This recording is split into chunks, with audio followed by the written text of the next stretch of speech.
I'm sure we all have that one ex that just grinds our gears, but mine is fairly more creepy than the average drunk texting asshole. About 3 years ago, I was in a long-distance relationship with a younger man, meaning he was only 17 at the time, while I had just turned 19 in the relationship. His name is Peter. Now, Peter was not a nice person, to say the very least. He thought that the first impressions he made on people were the only ones that he needed, and as such, he stopped being nice, polite, or reasonable to anyone after the first meeting. I was pretty young and saw past this, thinking I could somehow change him. However, this abuse towards people around me, and myself, eventually became too much, and I broke off the relationship with him altogether. Honestly, the breakup went pretty smoothly, all things considered, except that he wanted me to say the words so he could play the victim instead. This had been a core element of our fighting.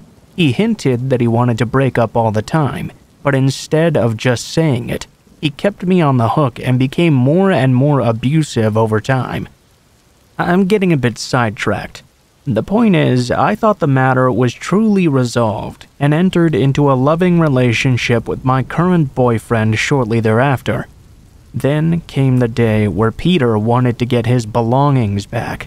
I texted him a list of everything he had left in my apartment, and he okayed that it was everything. We also made an appointment for him to stop by at around 3 p.m. on the following Thursday. I had no intentions of letting him back into my home nor being alone with him, since he suddenly seemed to have many a mood swing after seeing me in another relationship. He had been blocked from my Facebook account, but somehow knew I was in a new relationship, which was a major red flag to my boyfriend and I. Thursday came and I was just eager to be completely done with it. My boyfriend and I were walking home from high school when my phone rang. It's Peter. He yells at me that he's now been waiting at the train station for over an hour. I try my best to reason with him, agree to meet him there with his belongings since he needs to catch a train back. My boyfriend walked with me to the station, only to arrive and find it completely vacant. I live in a small town, and the train station is mostly used during rush hours in the morning and evening. It's also located rather bizarrely among normal residences, and there are a lot of alleyways leading from all over town to there. I get a text saying that Peter can see us, but won't come out of hiding while my boyfriend is still there. I just left his stuff on a bench at the train station, calmly replying that I was not all too interested on meeting him by myself. When I say calmly, I meant my reply was calm. In real life, I was shaking, and my boyfriend was furious over this child's play. On our way home, I received another text. This time, he stated that he had a gift for me, and it was waiting in my mailbox. This freaked us out even more, mostly because this indicates he might have been waiting at my home. It was entirely possible he had watched us on the train station and then ran all the way back to my apartment. However, there was no trace of him, and nothing except a bill in my mailbox. Well, by now we figured he was acting up out of spite, and proceeded to ignore the large bombardment of texts, calls, and so forth that followed that day. After a while of this, life finally returned to normal. Then, though, I got another call, this time from my ex's elder brother, who was quite worried about his sibling. Apparently, he had disappeared, taking one of his brother's gas pistols with him. I was speechless. But since I hadn't seen anything, I shook it off as another childish act. That same day, though, my boyfriend saw police officers walking around the basement staircase on the exterior of the house we lived in, while out doing some grocery shopping. He did this every day at around 4 p.m. The very next day, we were contacted by my boyfriend's mother. In the newspaper, there was a description of an unnamed young man from the same town as Peter, who had been arrested for an attempted robbery of the pizza place I lived right above. He was armed with a knife, a gas pistol, and lighter fluid. He stated that he was not attempting a robbery, but he was there to visit his ex instead, presumably me. Contacting the police, I discovered he also had a mask. fake papers, and a wig in a duffel bag. He had thrown them down into the staircase when, around 4 p.m., he had jumped a fence to try to enter the pizza place. This means my boyfriend went out the front door, while my ex was hiding right beside it armed. I'd never been that freaked out before. The sad truth is my ex never got charged with anything, because he's a minor and has a father with a military background and lots of money. I write this now because after 3 years, I thought that this horror story was finally a closed chapter. That was until I received a declaration of love from a fake email account signed by Peter. I received this just 2 weeks ago.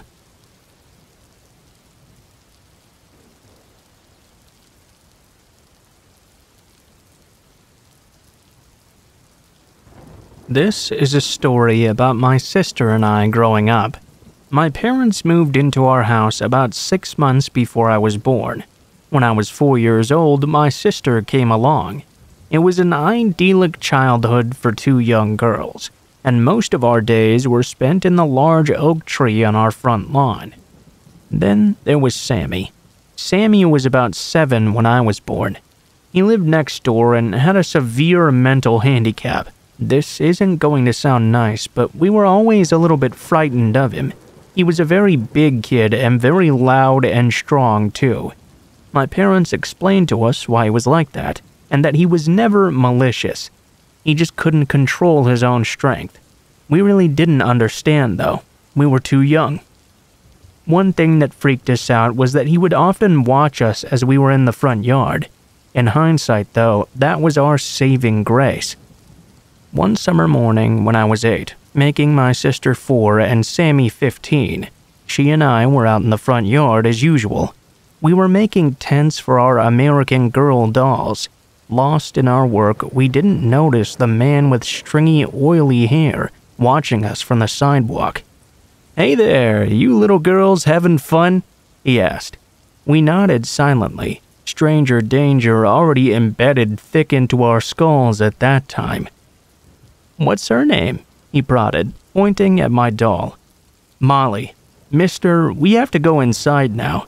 I yanked my sister up by the arm. "All right, well, see you later," he replied. We ran into the house, leaving our dolls outside. The man was all but forgotten after lunch when we went back outside to play, except now Molly's clothes were missing. I stupidly thought that maybe a squirrel had taken them or something, when we heard someone clearing their throat behind us. It was the man still standing there, and now he had Molly's clothes. Excuse me, I need those back, please," I said. "Well, why don't you come get them?" It wasn't smart to go up to him, little sister in tow. It really was not. But I wanted my doll's clothes back so badly. Of course, the second we got close to him, he grabbed both of us fiercely by the arm and started yanking and pulling us toward the creek that ran on the other side of the street. My little sister was screaming. I was in shock and must have felt like a bag of cement. I clearly remember thinking to myself, wow, Mommy's gonna be so sad when she can't find us. All of a sudden though, a great lurch from behind threw the man off his feet, and he and my sister went down, while I unsteadily held my ground, spinning to see who it was. Standing there was Sammy, and he was fuming. He kicked the man, grazing my sister accidentally in the process. "Nobody touches my girls," he stuttered, and began kicking the man once again. The man took off running, and Sammy scooped up my wailing sister. He grabbed my hand and walked the two of us gently back to our house, where my mother was frantically running out onto the lawn, having just seen the end of the encounter. The man was never found after that. Sammy unfortunately passed away last year of a heart defect he had long suffered from. After that, there wasn't a dry eye in town.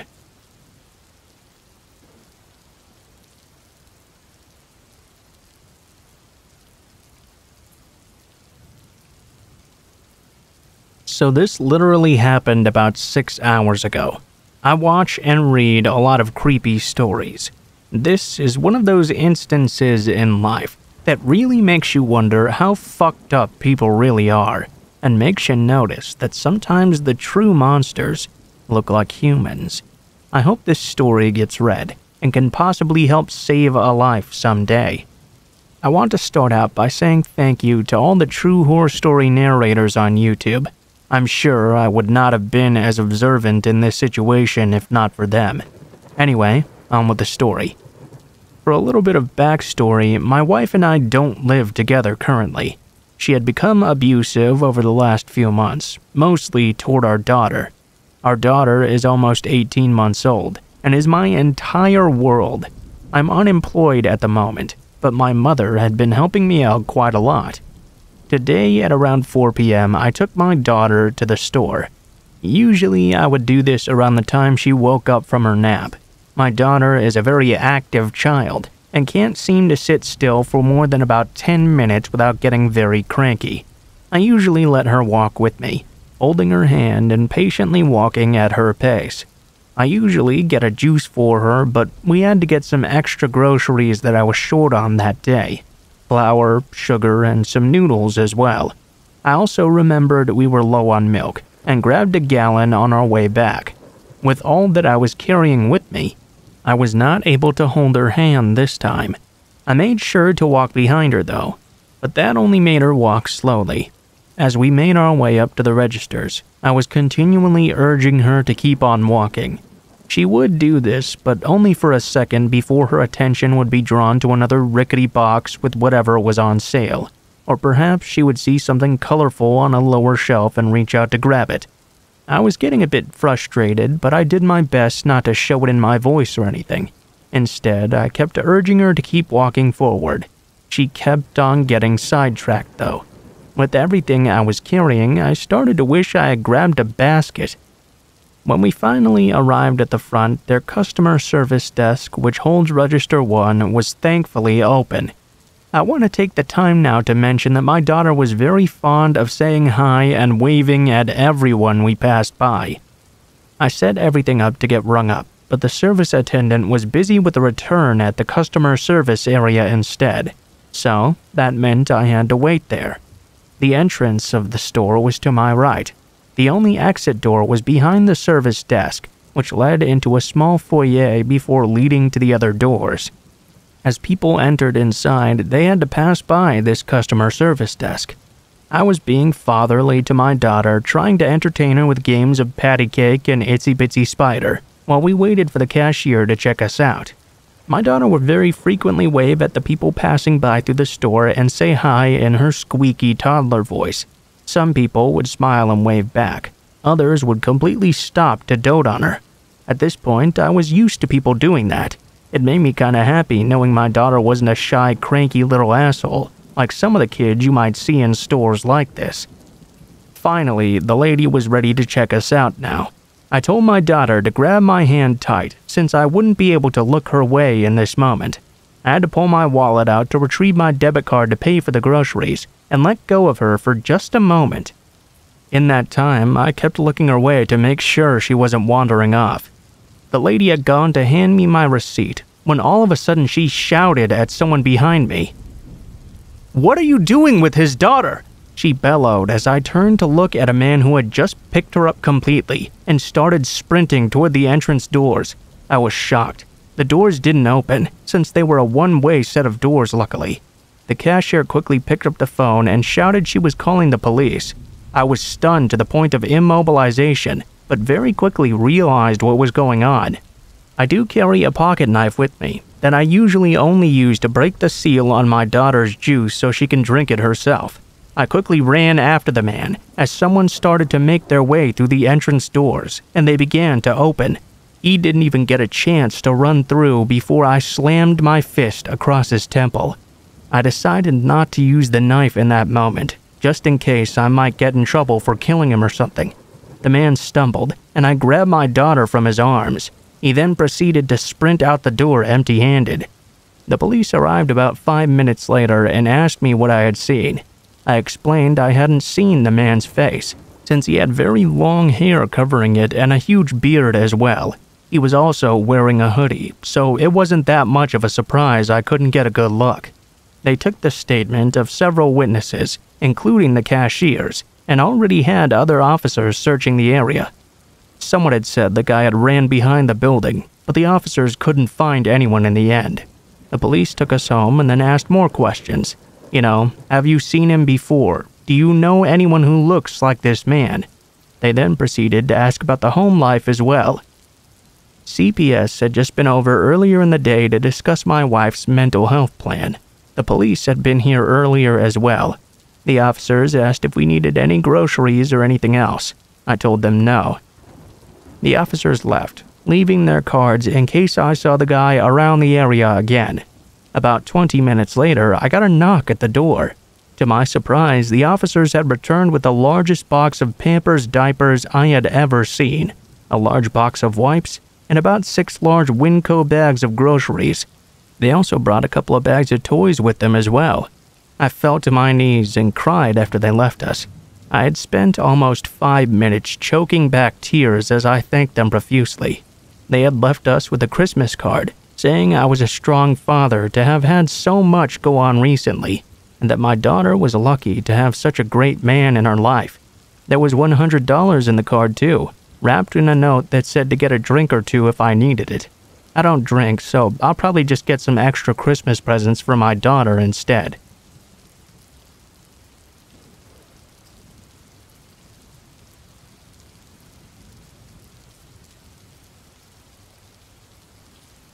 I was reading a story that reminded me of an event from over 20 years ago now. In the second half of 1998, I had taken a job as a security guard at a plant that made locks.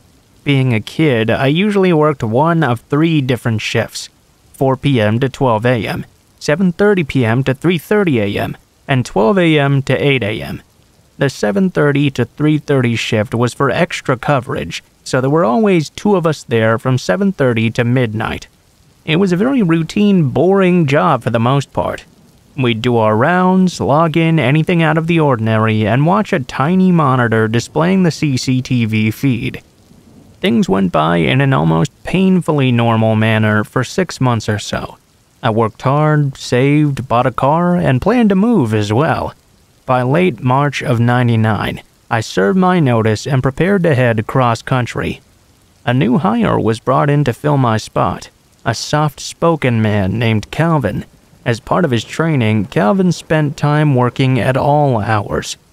At night, he was a shadow, working with myself and the other night guard, getting a feel for the plant's nocturnal routines. Most nights, he worked with myself and Amira, a female guard who was around my age. I was 18 at the time this took place.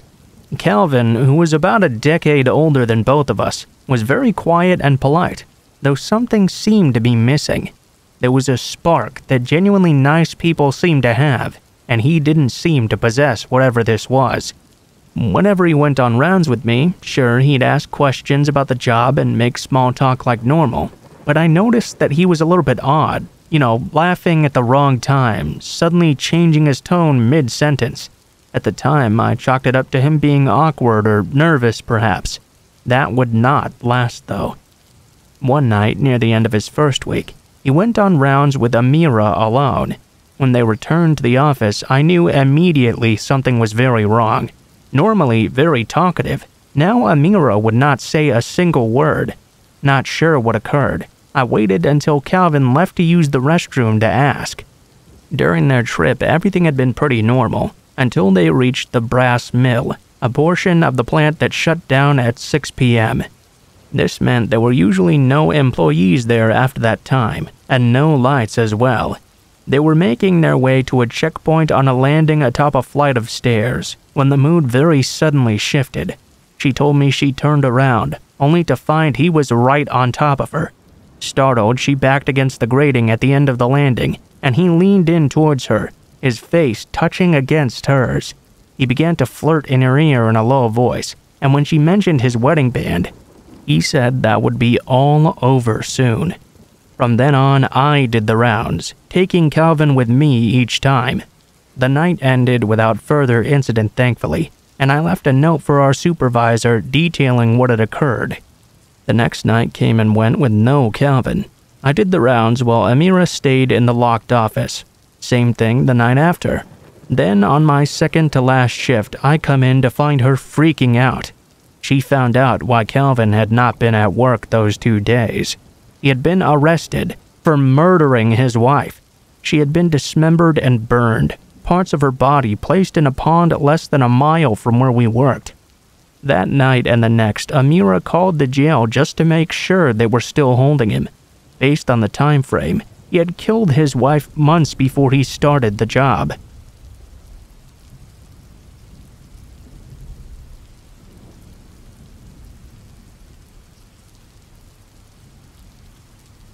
This story begins when I was in 4th grade, so I was about 9. I was a bit young for my grade. Because of me being younger than the other kids, I didn't tend to get along with them very well. Whenever we would go out to recess, I would make sure to bring whatever book I was reading at the time. I had my very own special place I liked to just sit down by myself and read. It was this little corner of the playground where barely anybody else ever went. It was a large patch of clovers and other overgrown plants, and had a large bush with a gap between it and the fence. I used to love to sit there. One day, I went over to my normal spot and sat with my back facing the bush. I had been reading for a while, when I thought I heard a rustling noise behind me. Sometimes squirrels and chipmunks would hang out in the gap between the bush and the fence, so I didn't think much of it at first. That was until I heard heavy breathing behind me and something tugging gently on my pigtails. Surprised, I whipped my head around, thinking my hair had gotten caught on a branch or something. Instead, I saw a boy was there. He was sitting hunched in the gap between the fence and the bush, leaning forward between the branches, with his face mostly obscured by leaves. His arm was outstretched, trying to grab at my hair. I screamed and bolted for the picnic table area, where the supervising teachers were. I was a very shy little thing back then, so I didn't say anything about the encounter. Instead, for a long time after that, I just sat and read by the teachers during recess instead. About 3/4 of the way through the school year, I made a friend who we'll call Matt. Matt was also a bit of an outcast, so when we got assigned to be in a reading group together, we became fast friends. He was nice enough, but even my 9-year-old self could tell there was something off about him. He was way too clingy, barely ever leaving my side, and constantly coming up with excuses to touch me. I, of course, didn't have any other friends back then, so I ignored all of this. One day, out of nowhere, he told me that he liked me. I had no idea how to react to this, and instead I just said nothing. He apparently took my silence as a yes, though, because he called my home phone later that night. My mom handed me the phone, saying a friend was asking to speak to me. Since my parents were watching TV downstairs, I decided to go up to my room so I wouldn't bother them. It was Matt. I could barely even get out a hello before he started saying some seriously weird shit. Then he moved into saying things like, "What do you want to name our kids? When we get to high school, let's run away together and start a family. I bet you look really cute when you're asleep." Now, this would be creepy for anyone, but I was 9. I had no idea how to handle this situation, so I just stayed away from him. He was not very happy about this, constantly glaring at me and just all around becoming super creepy. A year later, I was halfway through 5th grade and had a very serious bully problem. That's a story for another day, though. It got so bad that my dad decided one day to not wait until the next school year, and instead switch schools the following Monday. 5th grade at my new school was great, and starting in 6th, my parents got me my very first phone. Of course, I called up Clara, who became my friend shortly after the Matt incident. I let her know all about my new phone. A couple more months passed by until one night I got a call from an unknown number. Picking up the phone, I froze when I heard Matt's distinctive voice. I still remember vividly what he said in that moment. "Hey baby, I missed you so much. Why'd you leave me like that?" Not even a second after he said that, I hung up, blocked his number, and called up Clara, as she was the only person at my old school who had my number. Apparently, after school, he had asked to see her phone to call his mom, as he had forgotten his at home. She handed it over to him, as she was a very kind but quite gullible girl. Soon, she noticed he was taking quite a while, and that he had pulled out a pen and was scrawling something down on his arm. She yanked her phone away and he panicked, sprinting off. Looking down at her phone, she saw he had opened my contact info. I was freaked out but felt safe, as I had now blocked his number. That did not stop him though. He would call me every single week from a different phone, leaving at least 10 messages each time. Every time I'd block one number, he'd somehow manage to find another one. When I got a new phone, the calls stopped and I forgot about it, until freshman year. At my high school, there were a couple of kids from my old school, and I suddenly remembered Matt because of this. I asked one of the boys, Harry, if he knew about what had happened to him. According to Harry, he had gotten expelled. The teachers had caught him smelling and touching girls' hair, groping female students, and trying to sneak into the girls' locker room. Apparently, he had also been writing extremely explicit porn about himself and other girls in the grade, as well as a few other things I would not care to remember. The realization hit me like a fucking semi-truck. Smelling and touching girls' hair? That boy hiding in the bush when I was in 4th grade. It must have been him.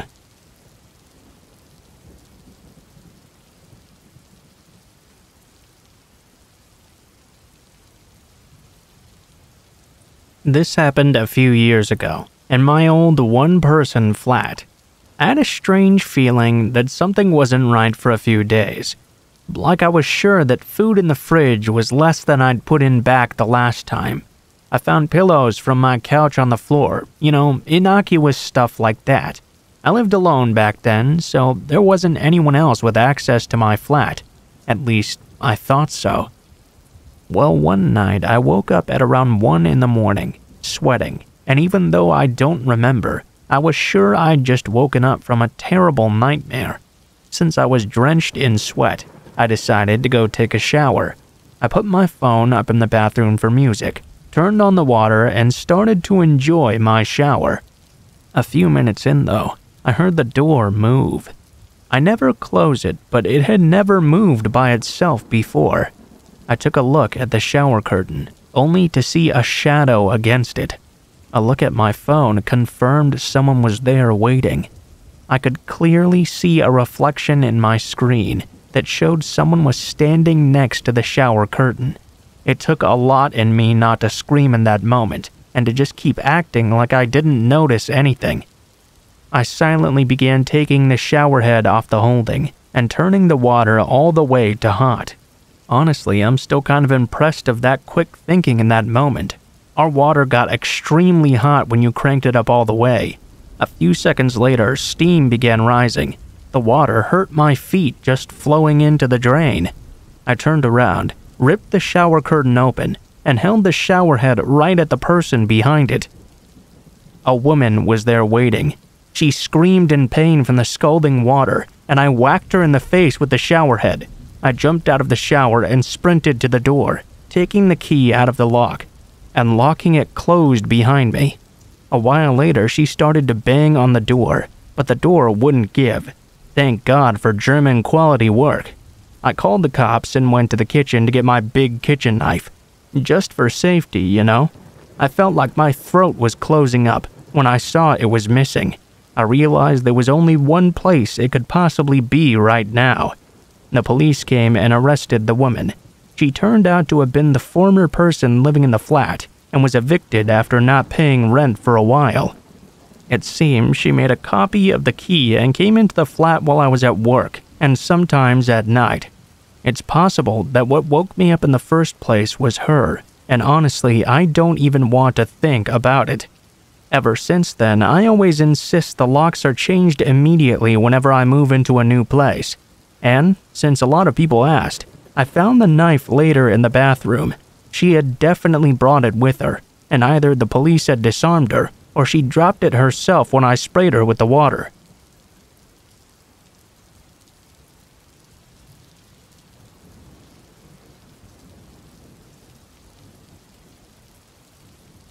There's this hotel by the Bulgarian seaside, in which we have an apartment.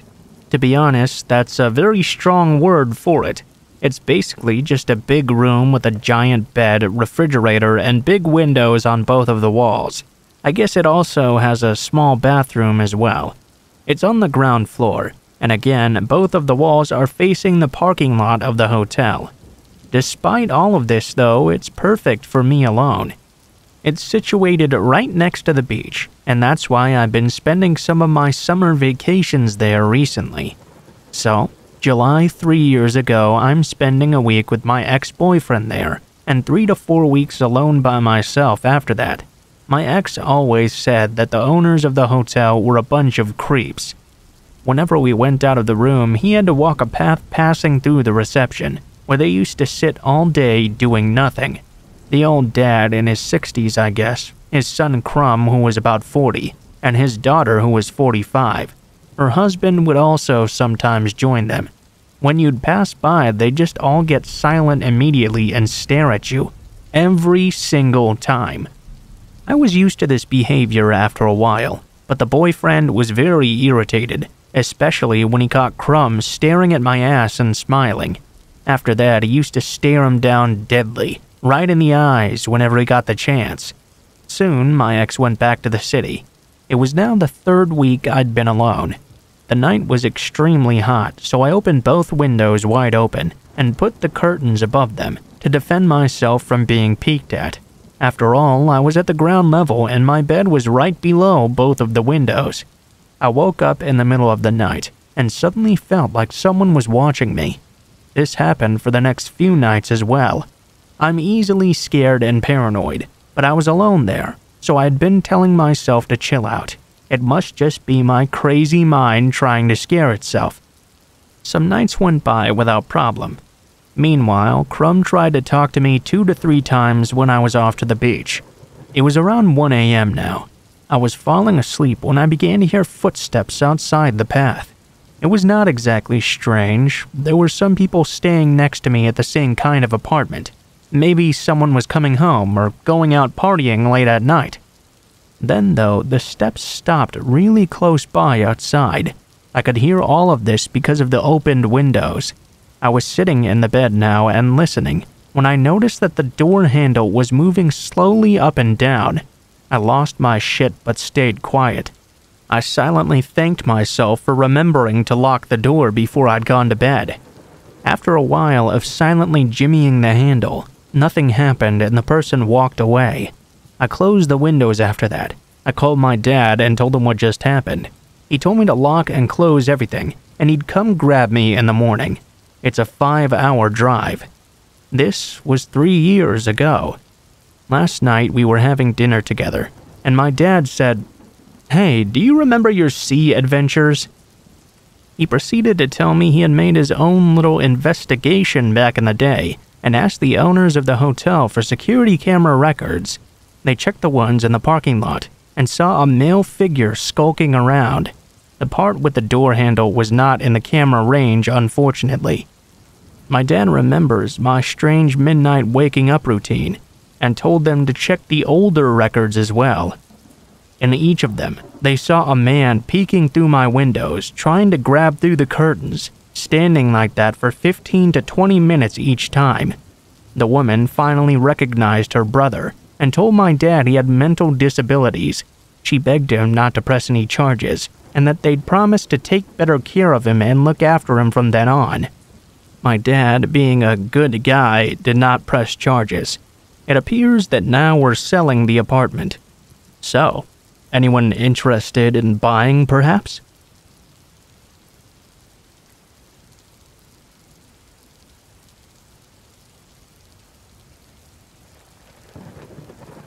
I was 19 years old, and the only female working at a shop specializing in automotive batteries and things of that nature.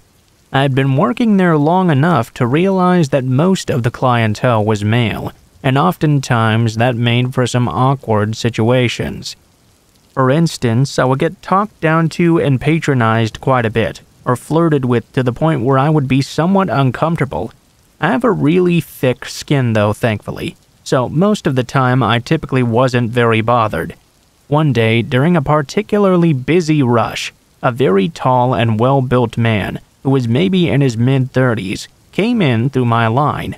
I consider myself to be pretty good at reading people, and this guy was giving off some very, very strange vibes. Something about him seemed a little bit off. However, it was my job to be professional and assist whoever came through my line regardless, so I brushed aside those uneasy feelings. I just wanted to ring this guy out and get through the rest of the line that was now trailing out the front door. I greeted and talked to him as I would any other customer while I was processing his transaction. Things were going pretty fine actually, until he realized I was almost done. He started stalling and making up weird excuses as to why he couldn't use certain credit cards. Now he needed me to put his battery on hold. He would come back later, etc. I told him I would hold it for him and he could come back whenever he found the time in the future. I figured he would just leave at that point, but instead he stood there and stared at me. Now that I think about it, it was more like he was staring through me rather than at me. I was a bit uneasy, but I kept my polite and professional demeanor. Sir, if you're not purchasing anything at the moment, may I ask you to please step aside so that I can assist all these other customers? He completely disregarded my question though, and in a slow, raspy voice, he asked, "So, what's your name?" I didn't wear a name tag specifically for reasons like this. Customers had found me on Facebook before in the past, and it was quite unsettling. Thinking quickly, I threw out my nickname instead. "It's Rhea." "Rhea," he said, as he kept on staring through me. I smiled awkwardly. "Yep, that's me." By this point, my manager had realized what was going on, and proceeded to ask the man to step aside as well. After hearing it from my manager, the man walked to a corner of the store by some shelving, and continued to stare while I wrung the rest of the customers out. A bit of time went by, and the line had since cleared up, but he was still standing there, staring and now smiling the most sickening smile I think I've ever seen. It made my skin crawl. Of course, my manager and coworker saw this as well. My coworker grabbed my arm and said, "Come on, dude, let's go to the back instead." As we were walking into the stock room, my manager walked over to ask the man if there was anything else he needed. The man muttered that there wasn't and left. I wish that was the end of it, but of course he had to come back in to purchase the battery. When he came back the next day, we again had a long line. He even let people go ahead of him and waited until I was completely free before coming up to the counter to make his purchase. I greeted him again and tried my best to remain professional, but it was hard considering how creeped out by this guy I was. I was met again with that same vacant stare and that freaky fucking smile. I can't remember exactly the entire conversation, but at some point the questions he was asking became weird and inappropriate enough for my coworker to cut in on my behalf. He looked at the guy, then over at me. "Hey Rhea, why don't you go take your break instead?" He basically pushed me out of the way and rang the guy out instead of me. I stayed in the back until my manager came and got me, telling me it was safe to come out. We were all pretty weirded out by this, but of course that would be the end of it, right? A few days went by. We had all mostly forgotten about this creepy dude, until he walked in again. This time though, he didn't even look through the store. He didn't approach the counter. He didn't say a single word to anyone. He just stood in the back, pulled his hood up over his head, and hid in the very corner of the store, staring at me and smiling. His smile had become even wider and more sinister looking. At this point, I really started to freak out. I started shaking and feeling sick to my stomach. My manager came and screamed at the guy. "Hey you, I'm sick of you coming into my store and pulling this crap. If you're not gonna buy anything, get out." The creep paid him no mind though. He kept on staring at me. This, of course, pissed my manager off. He walked out from around the corner and told the dude, "Look, man, if you don't quit coming in here and staring, I will not hesitate to call the cops. What you're doing is harassment, so get the hell out of my store." At the mention of the police, this dude's smile turned into a snarl, and he slowly sauntered out of the store. We never saw him again after that, but I was immediately taken off closing shifts due to the fear that the man would come back and try to catch me when I was there alone. I've definitely dealt with my fair share of creeps at that job, but this guy was by far the most disturbing.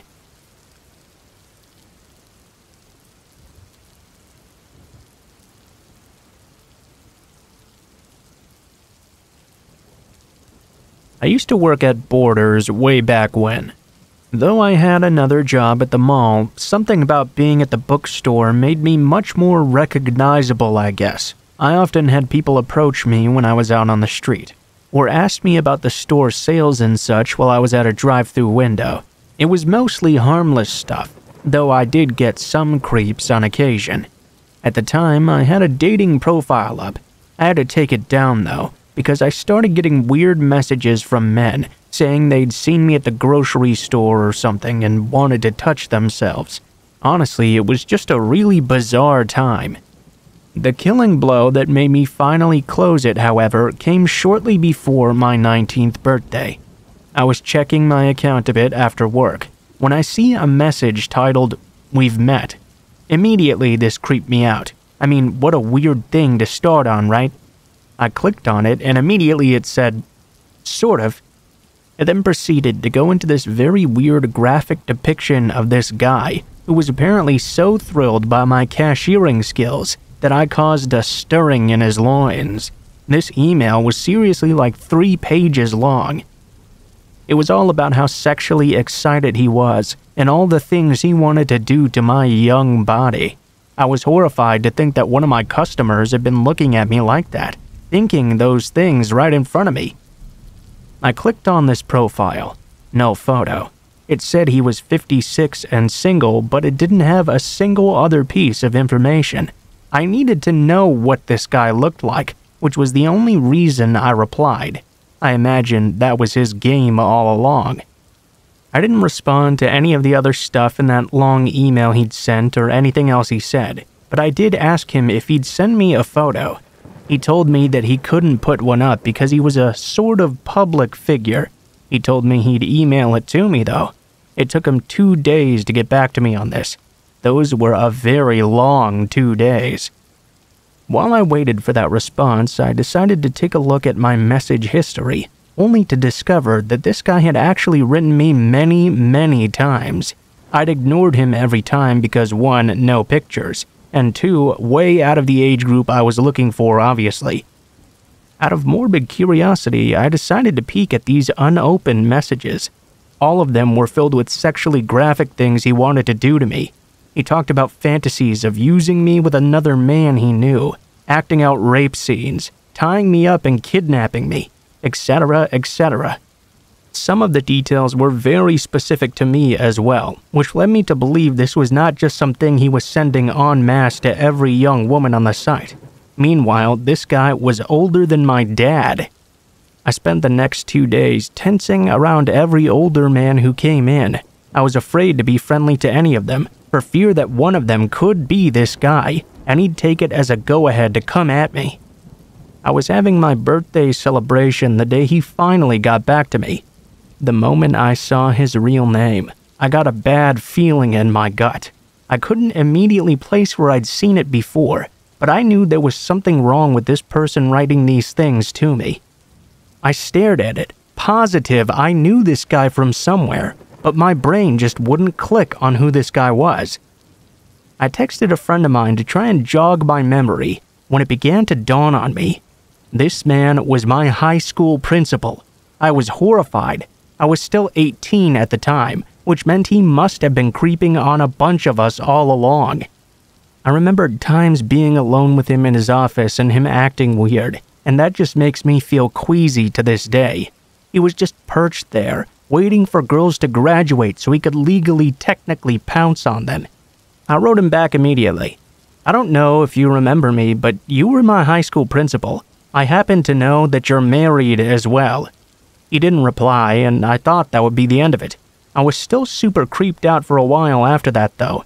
just knowing how long he'd been thinking about me this way and sending me these graphic messages when he'd been an authority figure in my formative years. Almost a year passed by without further incident, and he didn't ever come in when I was there. One day, though, I started ringing someone up without getting a good look at his face. It was a very friendly exchange, right until I looked up and made eye contact. It was him again, and he was grinning at me so widely. I put his stuff in his bag and turned away from the register, but he stayed standing where he was. I pretended to start to organize some returns, but he just stood there behind me silently, not moving or doing anything. I could tell he was watching me, but I didn't dare to turn around to look. The moment lasted far too long, so finally I grabbed my headset and asked a manager to come to the front of the store right away. He hurried out real fast after that, and I never saw him come into that store again. Edit. I was going to mention this before, but since the post was already so long, I didn't think to do so at the time. This has been a common question, though. It turns out he had recently retired, so he no longer worked with children. Regardless, I still contemplated putting the information out there, but I realized there wasn't a whole lot I could really do at that point. From what evidence I did have, he wasn't technically committing any crimes, just describing kinky fantasies to a legal adult. I thought about it for a long time. I discussed it with various people in my life, including a parent who worked with the school, and it just didn't seem to be worth the risk. It was a very small area, you see, and I had no idea what might happen to me. Now, I probably would have done something anyway, but mentally, I was still just a kid at that time. As for his wife, again, I did think about contacting her. My friend's mom knew her, and I had email evidence now as well. However, he only ever sent his photo through an identifiable account, and I'd learned from a friend's experience prior that it was risky to get involved with marital affairs. I didn't know about their situation, and there was a decent chance his wife may have already suspected this infidelity, but remained in denial because she didn't want the marriage to end. In those kinds of situations, sometimes the woman can lash out at her husband's victim because she can't dare to lash out at her husband instead. My mom and several other older women told me not to get involved too, so in the end, I didn't. Again, that might not have been the right move, but even today, I'm not really sure what I should have done.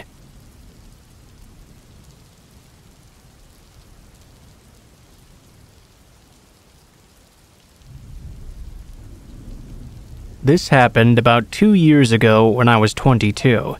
After work, I stopped at a local convenience store to buy some beer.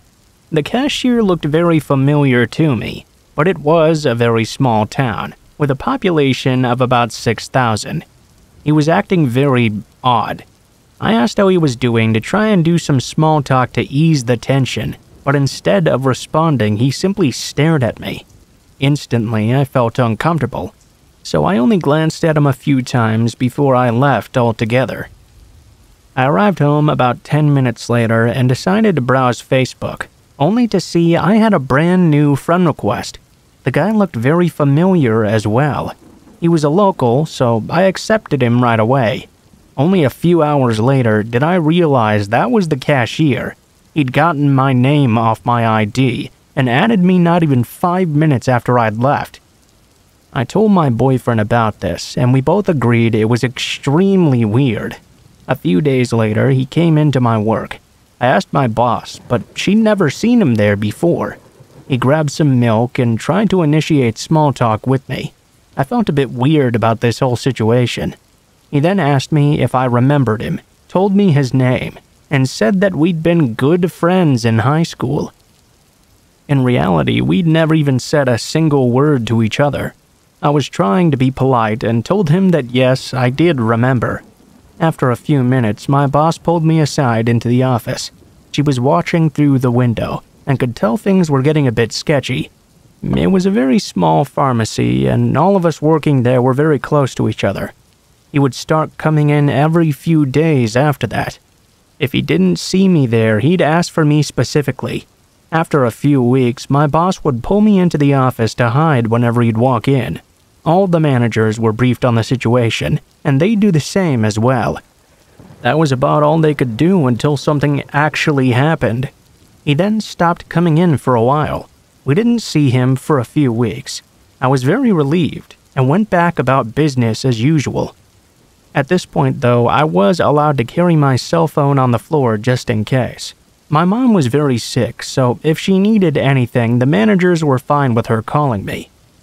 I noticed just a bit later, though, that I'd gotten a text from a random number. I asked who this was. "You don't remember? You gave me this number. It's me." I'll call this stalker guy George from now on. My heart started pounding in my chest. I sent a polite short message back and closed my phone. After work, I immediately checked to see if my phone number was anywhere on my Facebook or any of the connected accounts. It was not. George started messaging me daily, calling me sexy or babe and saying a bunch of weird stuff. I was freaked out, to say the least. My boyfriend was working out of town with limited cell reception, so I couldn't let him know this was going on in the immediate moment. A few days later, I got a message from an old classmate I still talk to every once in a while. "Oh hey, did George ever get a hold of you? He said there was an emergency or something and needed to contact you. Is everything alright?" I broke down crying. I finally acknowledged that I was being stalked now. I didn't know if he was violent. I didn't know a single thing about him. He knew where I worked, so I sent him something like, "Hey, I just wanted to let you know that I have a boyfriend. I didn't want there to be a misunderstanding between us or anything." That's when shit got real bad. He called me a liar, a stupid whore, telling me he doesn't know why my ugly ass would even think he was interested in me. I asked him to leave me alone. The insults got worse and even more constant. I shut my phone off, cried to myself, and tried to ignore him. A few hours later, after finally calming down, I turned my phone back on and hesitantly checked the damage from the last time I'd sent a message. The very last message he'd sent read this: "You fucking cunt. I know where you work. I know where your house is. I could kill you in your sleep and you would never see it coming. Try to call the cops on me. I'm in New York now. Do it, bitch. They can't protect you." Obviously, it was not as legible as this. I could tell he was very mad and had written it in a haste. I called a close friend and explained everything. Showed her all the texts. She took me down to the police station where I showed them too. I was shaking. I filed the report and later got a restraining order against him. Turns out he already had 2 other restraining orders from girls he'd done this to as well. My boyfriend finally came back a week later. I told him what happened, and I had to stop him from hunting that sick fuck down. Last year, he once again tried tricking a friend on Facebook to give my number over. She blocked him, thankfully. I haven't heard or seen from him since. There have been very few times in my life I've been that scared. You hear about shit like this on the news or in documentaries, but you never think it could happen to you. I slept with the lights on for months after.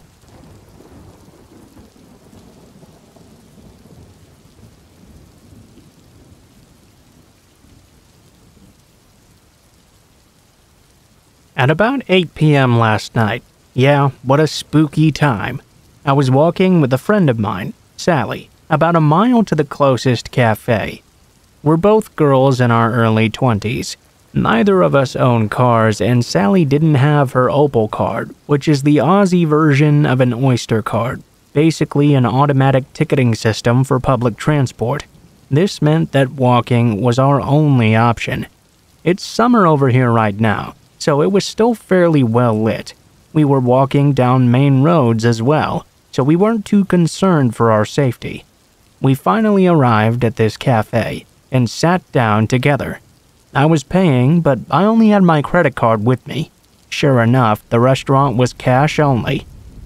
Sally was on the phone when I got back from the counter, so I gestured for her to stay put and guard the spot while I went to go grab some cash. This was my home suburb, so I know there's no ATMs around. My best bet was a gas station about a block away. I'm doing a light jog so I wouldn't keep Sally waiting, when a balding, sweating man, probably in his late 40s, with a tank top and no shoes, came running behind me as I passed the corner of the block. He began walking behind me for about 100 meters. I really didn't think too much of it at first. The gas station was the next building along, and it seemed like he had just come out of a very nice suburban house along the street. It wasn't the witching hour yet either, so I just assumed he was in a hurry to get to the gas station like I was. He didn't even cross my mind as I entered the tiny convenience store, nor did he attempt to follow me in. In my peripheral vision, I could see him walk right past the door and out of sight.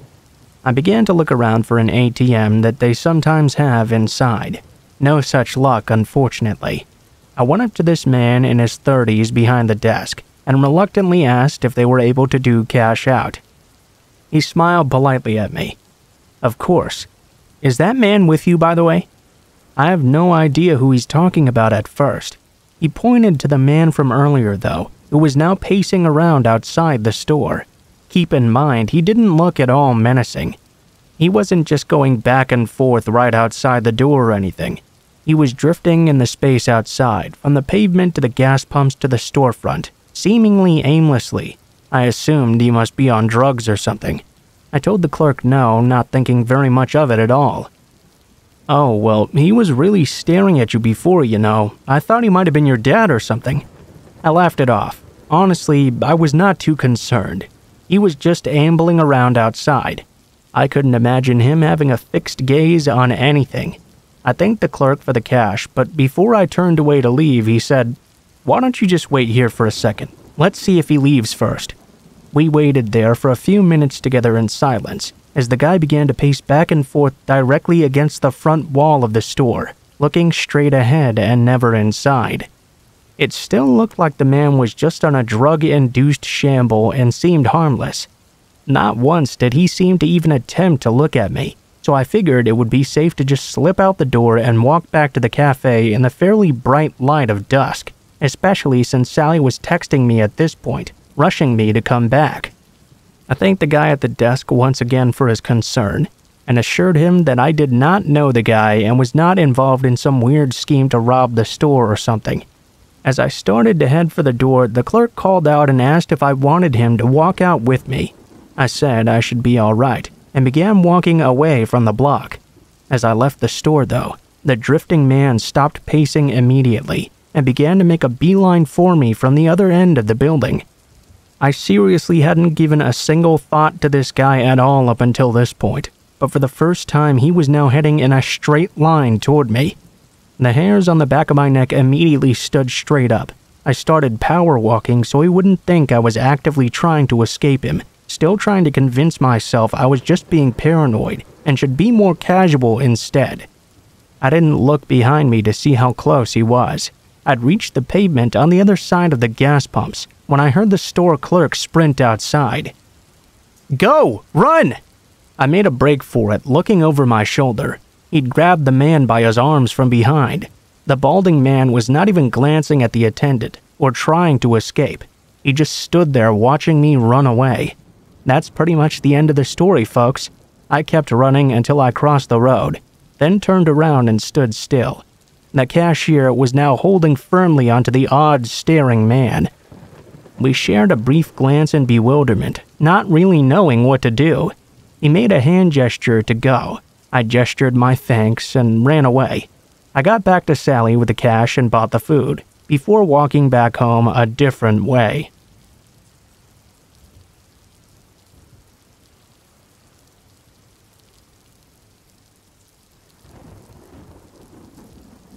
To set the tone for this, I always hated the town I lived in. I moved there alone when I was 18 for college, and very quickly regretted it. It was a decent-sized town, but full of not-so-decent people. Nearly every gas station was robbed frequently. There were shootings all the time in broad daylight. Robberies, kidnappings, you name it. For the first 3 years, I lived with roommates on a side of town that wasn't particularly awful. It was just a bit sketchy. How lucky. When I was making decent enough money, I decided to move out on my own. The house was tiny. Maybe 500 square feet, if that. It was super old and poorly built as well. I was the only person living there, so I didn't really mind how small it was. What originally sold me, though, was that it was right in the middle of nowhere. It was surrounded by a bunch of fields and wooded areas, with only a scant few houses nearby. Considering I despised being in the town itself due to the continuous paranoia of being mugged or shot for no reason, I loved the idea of living where nobody was out there. At the beginning of July, I moved in. Everything seemed super swell, minus not being able to get good internet. A month went by and everything was still super good for me. I decided to get a dog to keep me company. He also loved the place and spent large amounts of time lounging about the yard and trying to convince the nearest neighbor to walk over and pet him. This is in fact a detail that will be important later. After about 2 months of living there though, I started to notice things were out of place sometimes. Something to note is that an old roommate of mine was using my spare room as a storage space until he got moved himself, so he had a key to move his stuff there but never really came by. He kinda popped in once every other week or so to maybe grab something from storage and usually let me know beforehand. Now though, I'd come home to my kitchen chair being obviously pulled away from my table, or a new bowl in the sink, things like that. They were such small, innocuous things, at first I wrote it off as my roommate swinging by, or perhaps something I'd forgotten because I was really tired. Then though, my dog started to develop this crazy bad separation anxiety. Up until now, he didn't even care when I left. He'd just lay on the couch and chew his toys all day. He never barked, never did anything weird. All of a sudden though, he began acting really awful every time I tried to leave. He'd literally cram his body through the door as I was closing it, screaming and barking, and would not stop until I came back inside with him. He didn't want me to leave him there alone at all. I couldn't afford a kennel for him, so I decided one day I'd put a movie in while I was out, thinking maybe the sound of people talking might keep him calmed down. I only had to finish one task at work, and I knew I'd be home early that day, so I popped in a copy of Hamlet. I know, it's pretty boring, but I chose it because the copy I have is 5 hours long. I knew it would still be playing when I came back. Flash forward 3 hours though. Long before that copy of Hamlet should have been over. When I walked through the door, not only was the movie not playing, but the TV and all the appliances were completely off. I immediately called my roommate and asked if he had been over. He wasn't even in town at the time. I explained the TV situation to him. He shrugged it off as the TV powering off when it idled for a while. Even though this could be true, there were several reasons I knew this wasn't the case. 1, it was not idling, a 5-hour movie was supposed to be playing. And 2, even if it shut off by itself, my Xbox that was playing it wouldn't have turned off too. I had once left it on by accident for weeks while I was out of town or whatever, and it was still on when I came home, always, but everything was completely powered down this time. The weird thing was though, none of my stuff was missing.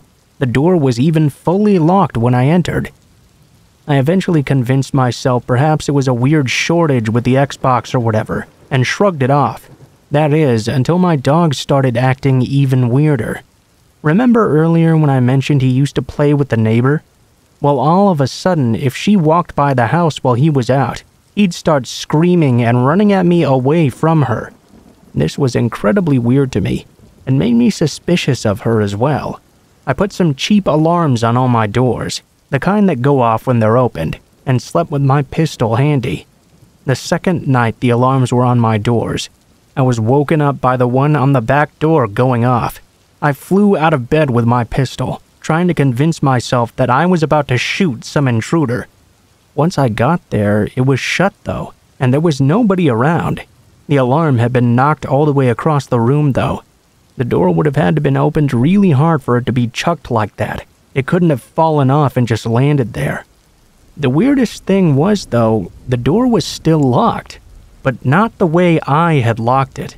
I always locked the knob and the deadbolt, but upon checking my lock after this, only the doorknob was locked. The police wouldn't do very much, as I had no witnesses, no leads, and they didn't have much to go on. Needless to say, I changed the lock shortly thereafter.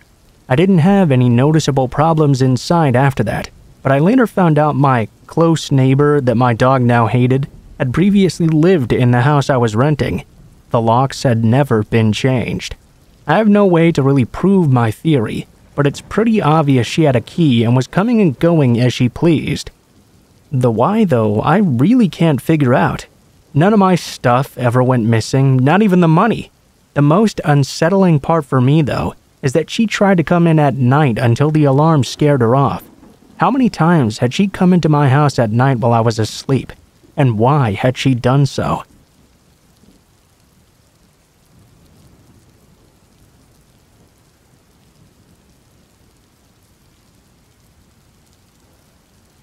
So this happened when I was in 7th grade and a 12-year-old. At the time, it was just my mom, my brother, and I living in a rental in a rundown low-income area. We moved in during the summer before the school year started, and were welcomed by our next-door neighbors. That wasn't too uncommon, but it also wasn't the most common thing at the same time for that area in Oregon. My mom worked 8 to 5 every day, so my little brother and I would ride the bus home from school every day. My cousin would also sometimes ride back to my house with us, and her parents would come pick her up later. One day when I came home, I noticed our only small laptop we owned was gone from the counter. I figured my mom must have moved it.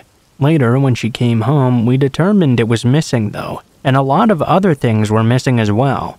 My iPod, a wallet, my mom's safe with her handgun in it, and lots of family valuables. We called the cops and reported a robbery, and they came out to investigate.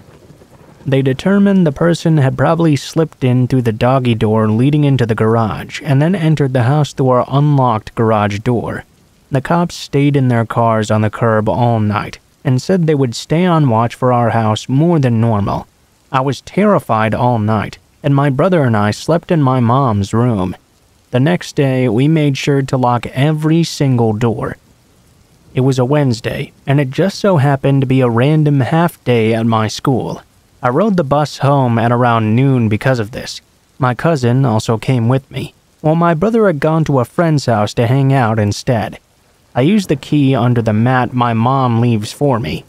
My cousin and I hung out for about an hour or two, until her mom came by and picked her up. After she left, I could hear the doorknob of the closet right next to my front door slowly opening. All of a sudden, this skinny 35-year-old man that I recognized as our next-door neighbor stepped out of the closet. His eyes seemed to be constantly shaking, staring intensely. He had such an unhealthy look to him because of his extremely sunken-in face. Terrified, I was frozen in that living room, just standing there with him looking at me. There was a very surprised look on his face. I think he must have thought everyone had left when my cousin's mom came to pick her up. His face changed to an amused smirk, though, when I believe he realized I was all alone in the house. He began to walk towards me slowly, while I stood there shocked, not knowing what to do. He grabbed me on the shoulders and told me I was so pretty. He pulled me into him, and then he began to lick my face all over. I don't know, it was so crazy. He had this excitable look in his eyes. I instinctively jumped and buckled my knees to allow my full weight to be the force that ripped me from his grip. I fell down on my butt. He bent down for me, and I kicked him in his nuts as hard as I could from the floor. As a note, I played soccer at the time and practiced wrestling with my older neighbor's kids a lot, so my legs were very strong. He yelled out and fell to his knees, cupping himself. I used that time to run past him to my front door. I opened it and ran to a kid I rode the bus with's house, about 6 houses down. Luckily, he and his mom were still there. She called the cops for me and my mom as well while I waited. The cops arrived at the house. He was not there, but he did manage to steal a few more small valuables in the meantime. I gave the cops my testimony that it was our next-door neighbor doing this.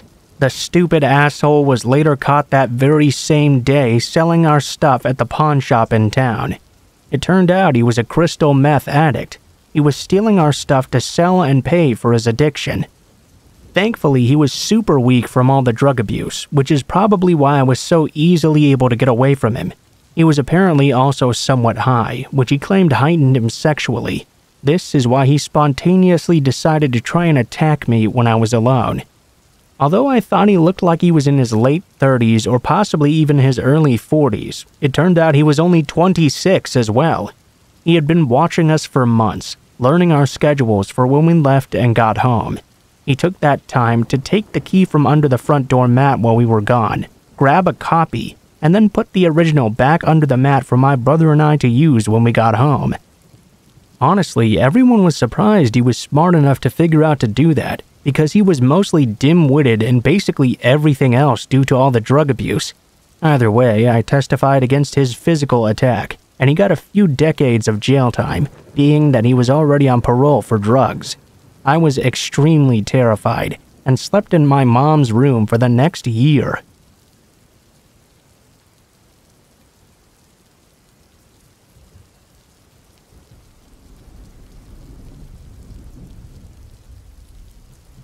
I'm a female and am now 23 years old. This happened around the time I was 15 or so. I've had a couple of encounters that have been somewhat creepy throughout my life, but this particular encounter shook me down to my core. And around the time this happened, I was in my sophomore year of high school. Here's a little backstory to help understand the story I'm about to tell. At the time this happened, I was going through a phase, as most teenagers tend to do. I wore short shorts most of the time and fishnets as well. My shirts weren't really tops that 15-year-olds should wear, but still, teenagers do that sort of thing. I cringe at my outfits back then and my makeup. But what can you do about the past? I was involved in my high school color guard as well. We were a part of band, except we don't play instruments. We would instead spin colorful flags. We also used rifles and sabers in our performances. It was in the fall time and we were practicing our show, doing a lot of reruns to try and perfect it before our usual competitions. Normally practice would start at around 4 and end at about 9 p.m. Side note, I did not live close to my high school like most of the people that went there. This meant for them the drive would take 15 minutes max. Walking from my house to school would take an hour, and taking the bus would take 45 minutes. My brother at this time worked late hours, and my parents didn't get off work until midnight either. This meant my only choice for transportation getting home was taking the bus. The neighborhood wasn't the worst or anything, but it also wasn't exactly safe to be walking home alone at night. This night I said goodbye to my friends, not wanting to bug them for a ride as I walked over to my bus stop. I had my cell phone handy and started scrolling down through Facebook. I would occasionally glance up every now and then to look at my surroundings. This is when I noticed a car slowing down in front of the bus stop. It immediately signaled to make a turn to my left. I didn't think much about it since there were houses behind that stop. It wasn't a particularly weird thing to do, at least until I noticed the car coming around once again, and then again, and again, and again. I get scared easily, and I'm already a paranoid person. At this point, my alarm bells were ringing. At the point he had basically passed me by for the 7th time in a row, he finally parked on the curb by my bus stop. That's when I got a good look at him and took in his appearance. My memory of this incident isn't the best, but I do remember he was Hispanic and reminded me a lot of an uncle of a friend of mine actually. He spoke his first words to me that almost immediately sent me panicking. "Hey, why don't you come over here? You need a ride, right? Hop in, I'll take you where you need to go." He kept on saying that for a solid 5 minutes like a robot stuck in a loop, and then suddenly he just drove off. I let out a breath I didn't know I was holding in. I tried to calm myself down and told myself that now it was all over. I knew though that that couldn't possibly be it, and I was right. The car showed up again. The thing about my bus stop is that there were houses behind it as well. Before those houses though, there was a good amount of space that was basically just dirt. Cars could actually go into this space, and I'd seen them idle there before. For some reason though, it shocked me to see this man park behind my bus stop. At this point I was panicking, and tears were falling down my cheeks rapidly. I was already thinking I might never see my family again, because obviously this man was going to try and get out and take me. I was frozen in place. I already knew in crucial moments like this, my reaction is to freeze. Not fight or flight. Freezing is what I do. The worst thing you can do, really. I believe it was the prayers that I was saying that saved me, though. The moment the man began to get out of his car, these two huge buff guys walked by, walking their pit bull on a leash. I'm a sucker for dogs, but at this time I couldn't speak or do anything. In my frozen state, I knew this was my only chance. I struggled so hard to get some words to come out. This was my only chance. I was so grateful when the words slipped out. Excuse me. Please, can you guys stay with me? That man over there won't leave me alone. I'm very scared, so please help me out. My words were choked up and I was shaking at this point. Thankfully, the guys were very kind-hearted and agreed to wait with me. To come off even more intimidating, they crossed their arms across their chests and flexed a bit. They stared down at the man who at this point had rolled his windows up and begun reversing after he climbed back in. He drove off with much haste, and the men stayed with me until my bus arrived. It came at about 9:59. I know some of you might have asked, why didn't you go back to your high school? Well, at this point, no one was really there. Mostly everyone else had been picked up already. I had a cell phone on me, but it's not like anyone was going to be able to come grab me. This was my only transportation, and at the time I didn't know how to use Lyft or Uber. Honestly, I'm not even sure it was made back then. Overall, I'm just happy to have been saved that day by those kind-hearted men. I hope one day I can meet them again and properly thank them. Because of them, I'm still here, and able to share this story with all of you. I'm still shaken up at the memory of it, because of the scare it gave me. After that incident, I asked for rides for the remainder of that season. Sometimes, even when you don't want to bug people, it never hurts to ask. It's better to be somewhat annoying than finding yourself in a situation like I did.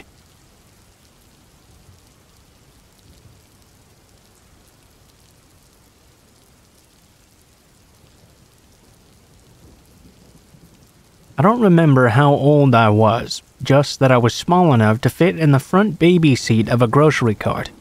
That would put us in the very late 90s or early 2000s, I suppose. I was grocery shopping with my mother at a Costco.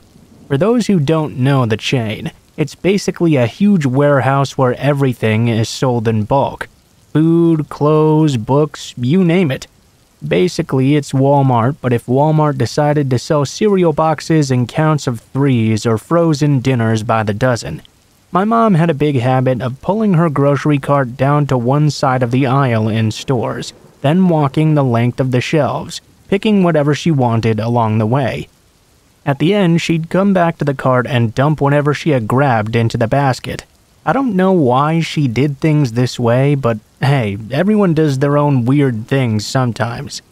I was about 4 or 5 years old, sitting in the front basket playing with my Game Boy Color, when she pulled over next to a fruit display in Costco and told me she was going off to look at the different deals and to sit tight.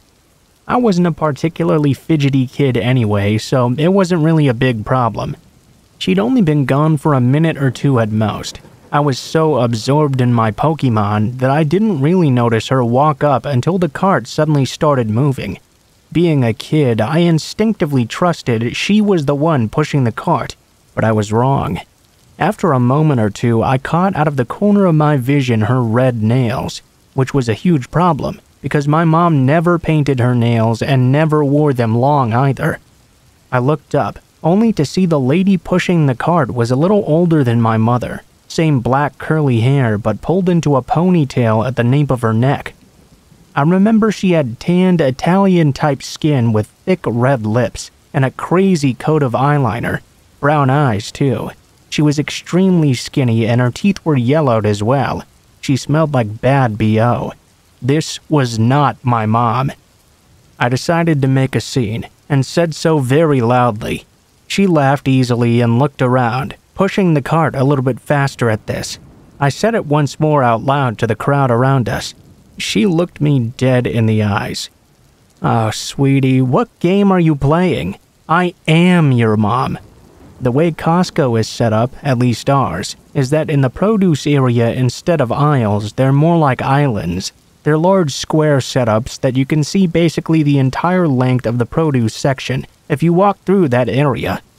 Of course, I could see my actual mother was just a few displays away. As loud as I could muster with my tiny voice, I remember screaming her name and watching her head whip around to look at me, right as this lady was trying to cover my mouth with her bare hand. I don't know if she decided then I wasn't worth it because I was so noisy, or if looking at my mother charging from a few displays over changed her mind. As a side note, my mom is not petite at all. She's built like a linebacker and used to play roller derby and softball all throughout college, up until I was about 10 as well. She was more ox than a human woman, but that's what I appreciate about her. Anyway, this woman squeezed her hand around my tiny little face as hard as she could, and then booked it. My mom came running up to me and started asking me a million questions at once. My tiny brain thought that all of a sudden I was in trouble for using my outdoor voice inside. After all, she looked so mad. All I could manage to do was start to cry. By the time she'd calmed me down, the lady was long gone, and reporting her to the head of security did bupkis. The store never found her inside, and security cam footage showed her leaving but never with anyone else. I don't know why she picked me in particular, or what it would have been for, but I'm glad my real mom ended up scaring her away, and nothing else came of it.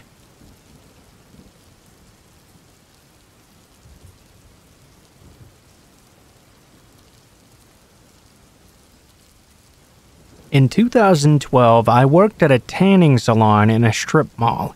It was across the street from a Walmart that was always crawling with strange people.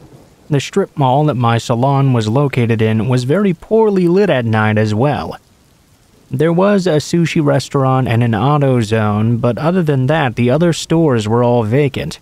We were open until about 10 p.m., while the other two businesses closed at 8 or 9. The salon was never overwhelmingly busy, so there was always only one person working at a time. My best friend also worked at this company, and the salon she worked at was a 15-minute drive from mine. This detail will be important later. I'm a bit of a night owl myself, so usually I work the 3 to 10 p.m. shift every weeknight.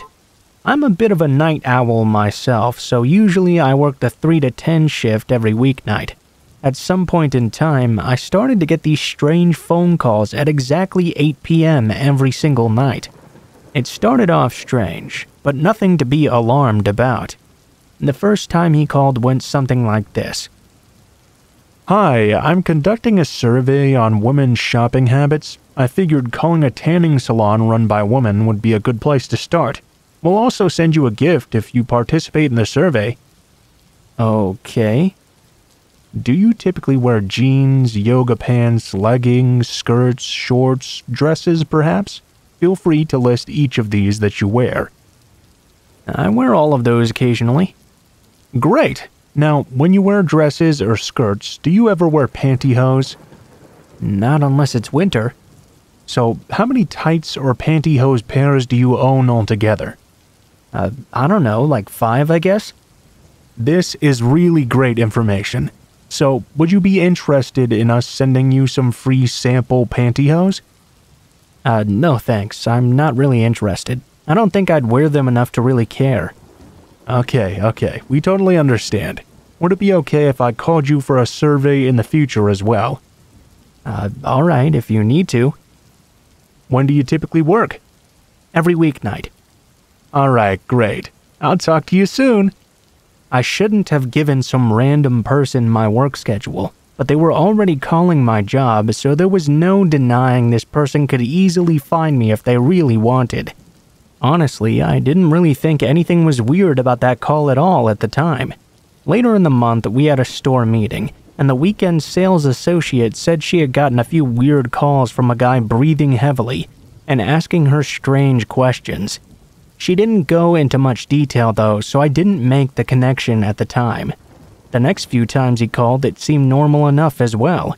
One survey was on skirts and skirt length and brands. The next was about dresses and what type of brands women prefer. He kept offering to send me pantyhose though. I kept telling him I didn't need them. He would always just laugh it off and say, "Okay, I just wanted to make sure. I have to offer them every call as our protocol, you see." The very last survey he called to have me do, though, really started to scare me. When you wear dresses and skirts, do you wear panties with them? Yeah. What material are they? Silk, satin, cotton, lace? I'm not really comfortable answering this question. I think I'm done with all these surveys. Oh, come on. I just want to know what you wear under that dress. I'll bring you some nylons and panties right now. I hung up and freaked out. I called my friend at the other salon and told her about what just happened. She told me the same guy had been calling her location as well, trying to talk to girls about pantyhose and panties. He had even described to one girl exactly what she was doing while she was on the phone with him. The salon she worked at had glass front windows, with the desk facing toward them. My salon also had this setup, but the desk faced the wall instead. The next few nights were hell. He realized none of us were picking up the calls anymore unless he blocked the number first. We had to answer blocked calls because if it was another customer and they complained, we would be the ones getting in trouble. He started changing up the time of night he called, spoofing fake numbers. His calls were getting creepier and creepier as well. Heavy breathing, telling us exactly what we were wearing, saying he was taking pictures of us and imagining us in our panties. Really creepy stuff. I was starting to be afraid to be at work. I made sure to be on the phone with my friend from the other salon every night, for my last hour or so. One day, though, the calls just suddenly stopped. I'll never know if this next incident was related to this, but I will forever think it was. My salon had a waiting area by the desk when you walked in. Then it had a very long hallway with 20 rooms. The last 2 rooms were the spray tan rooms, which needed to be sprayed down each night at close. At the very end of the hallway was a door leading to the dumpsters in the back. To the left of that door was the washer and dryer. Now, at a tanning salon, you generally see the same kind of people. Women of all shapes and sizes, metrosexual men, really buff guys, and guys who come along dragged by their girlfriends. You never saw overweight, dirty, or middle-aged men coming in to get their tan on. This particular night, 20 minutes to close, a guy fitting that exact description walked in. My heart sank. I had the immediate gut feeling that this was the phone creep. I acted normal and asked him his last name. He told me he'd never been there before, so I explained to him how much a single tan on a regular night cost and explained our packages as well. I could see immediately, though, my words were falling on deaf ears. He opened his mouth wide and wagged his tongue out, breathing heavily. It didn't sound like the guy from the phone's voice, but people could easily change their sound. He asked for the most basic bed for 5 minutes. Huge red flag. Why did you even come in then if you're only going to come for 5 minutes? I put him in the bed and immediately got on the phone with my friend from the other salon. She was the manager there, so she decided to close shop early and race over to me just in case I needed her. I had the back door propped open, as it was hot as hell inside the salon. I wanted to get a cool breeze going while I cleaned the rooms. The dryer was also running, which could have impacted my hearing. I was in one of the rooms near the front sweeping, when I realized it had been 15 minutes, and I hadn't ever heard this guy walk out the front door yet. I had hoped he would just leave while I was sweeping up in the rooms so I wouldn't have to deal with him. I go down the hall to listen outside the room he was in, only to discover the room was empty. He clearly had not even used the bed, as there were no marks or anything and the glass remained completely clean. I called out to see if he was still there. "Sir?" No response. I called my friend immediately. I suddenly had this horrible feeling of dread. "Where are you?" I yelled into the phone. "I'm right here. I'm pulling up right now. Relax. Did he leave yet?" I frantically explained to her what happened and told her loudly so he would hear if he was still in the store. I told her to bring her bat as well. My friend came rushing in 3 minutes later holding a steel bat. In that moment, it was horrifying. But thinking about it now, it was hilarious. She's 5'0" and 100 pounds, and I'm about the same size. Together, we started going into the rooms one by one. When we made it to the 6th room, we heard the back door slam shut hard. We ran to it and locked it. We still checked the other rooms, but we both know what had happened. He had been hiding in one of the empty ones and bolted when he realized we were searching room to room for him. I don't know what his plans were for me that night and why he hid in an empty room, but I'm thankful my friend was there to help me.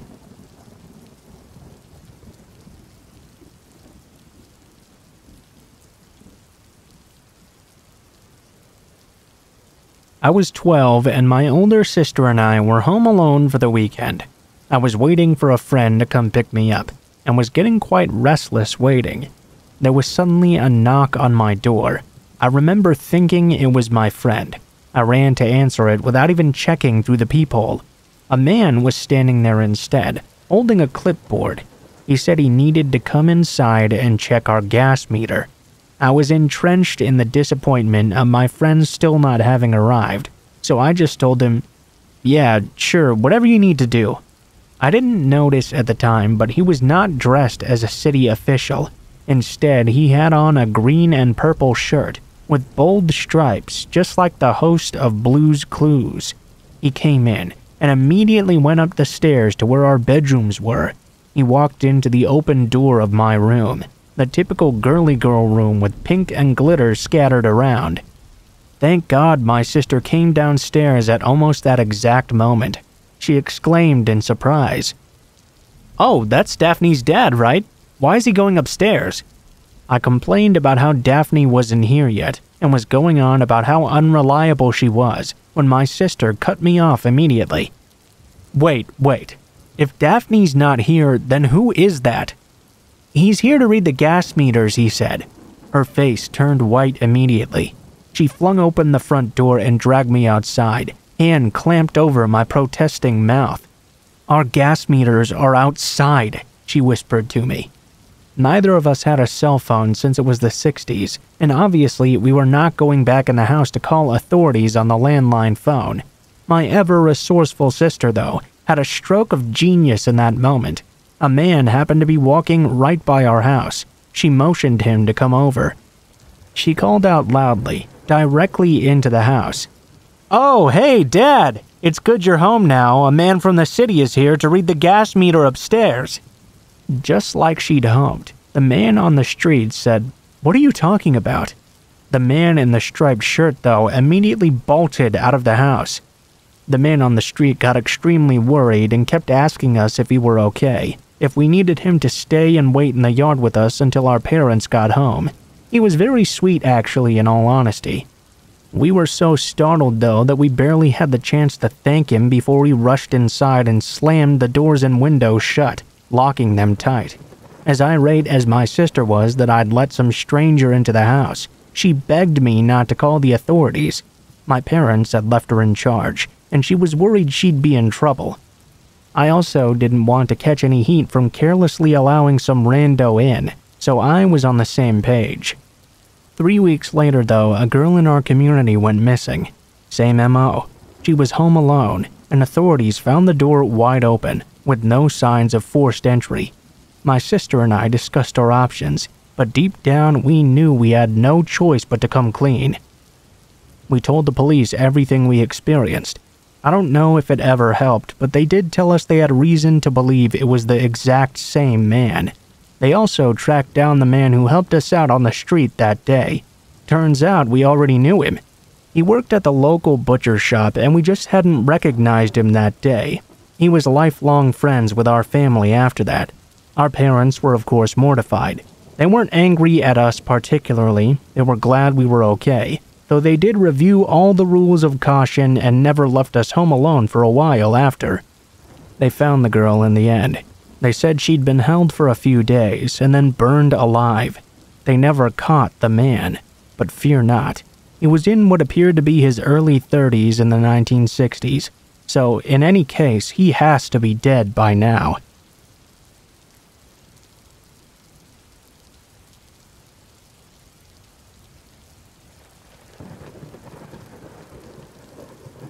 I'm a fairly typical 20-something student, working full/part-time.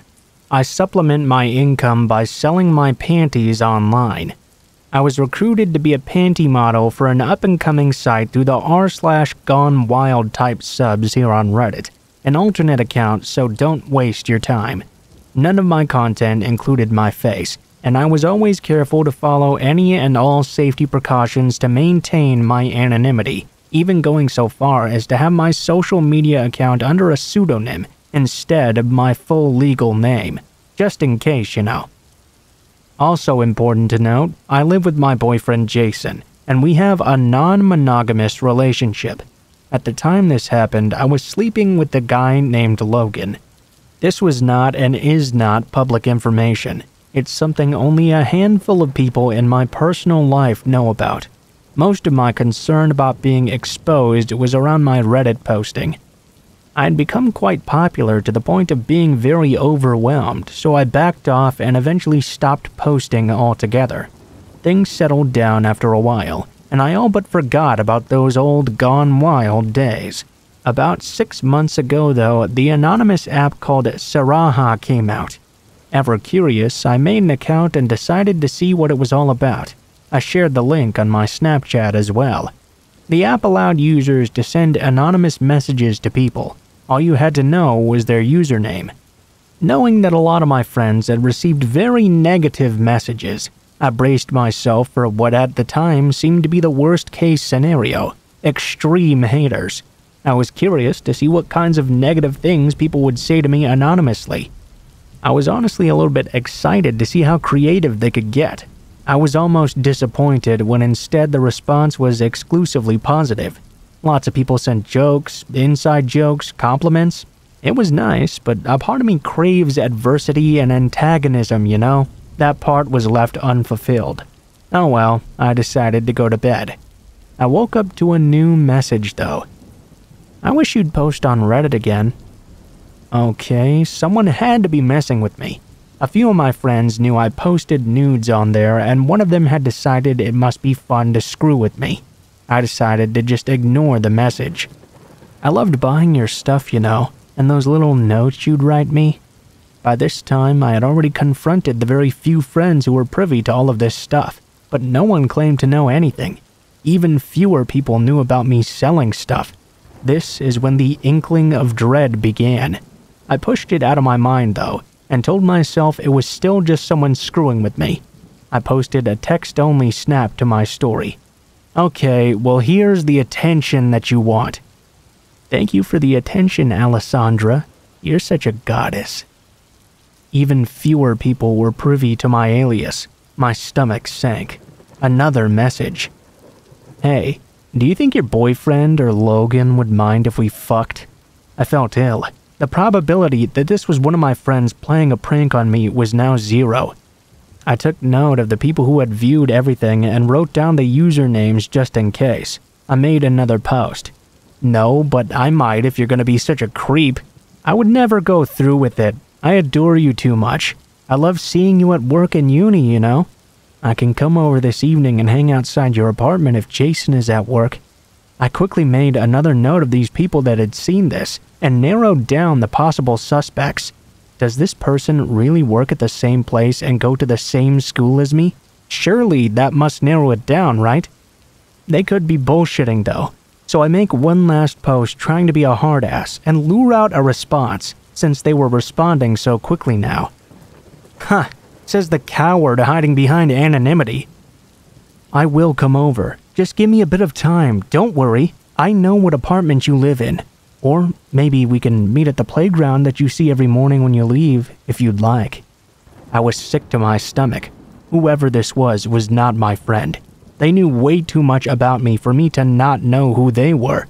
I'd narrowed the possible people down to 4 specifically. I posted once more to see if I could narrow it down completely. Well, we can't exactly make plans with this kind of one-sided communication. Sorry, bud.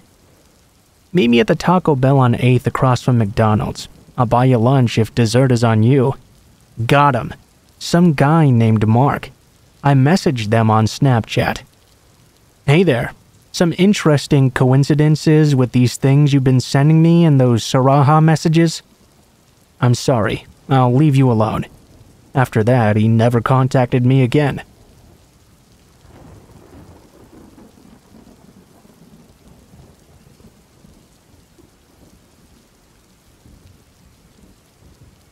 I was with a friend of mine during high school, so this was about 3 years ago now. I was visiting a friend of mine in Korea for the summer. We had stayed out for the night because it was a Friday. We were sitting on this park bench, I remember, and we saw this kid walk by with a box of fried chicken in his hands. He sat down just a few benches away, and we ignored him until we started to leave. As we got up to go, though, and leave that small park, we saw him drop an unfinished piece of fried chicken on the ground and start to walk our way. We brushed it off at first. Maybe he had to go in this direction, and maybe he was really lazy and didn't want to throw his stuff away properly. With that, we started walking away. We crossed a road, and as we did so, we saw that he was now on the other side. We would have just ignored it again, had he not given us this weird smile and wave. I asked my friend if she knew him, but she also seemed really confused about the situation. At this point, we assumed he was just being a creep for kicks or perhaps was some kind of stalker.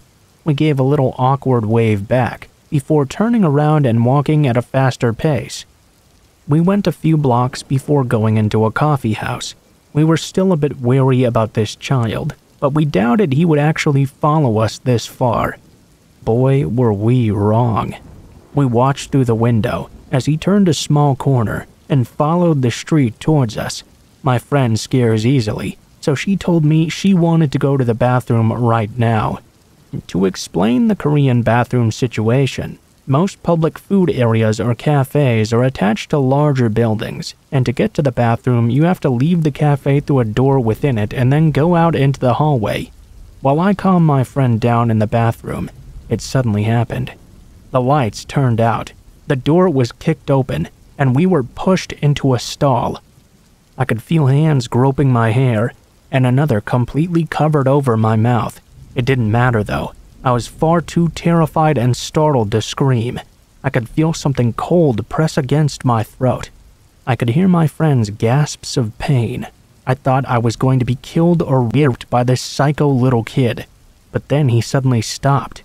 He leaned into my ear and whispered, "Wrong one," before running out of the bathroom.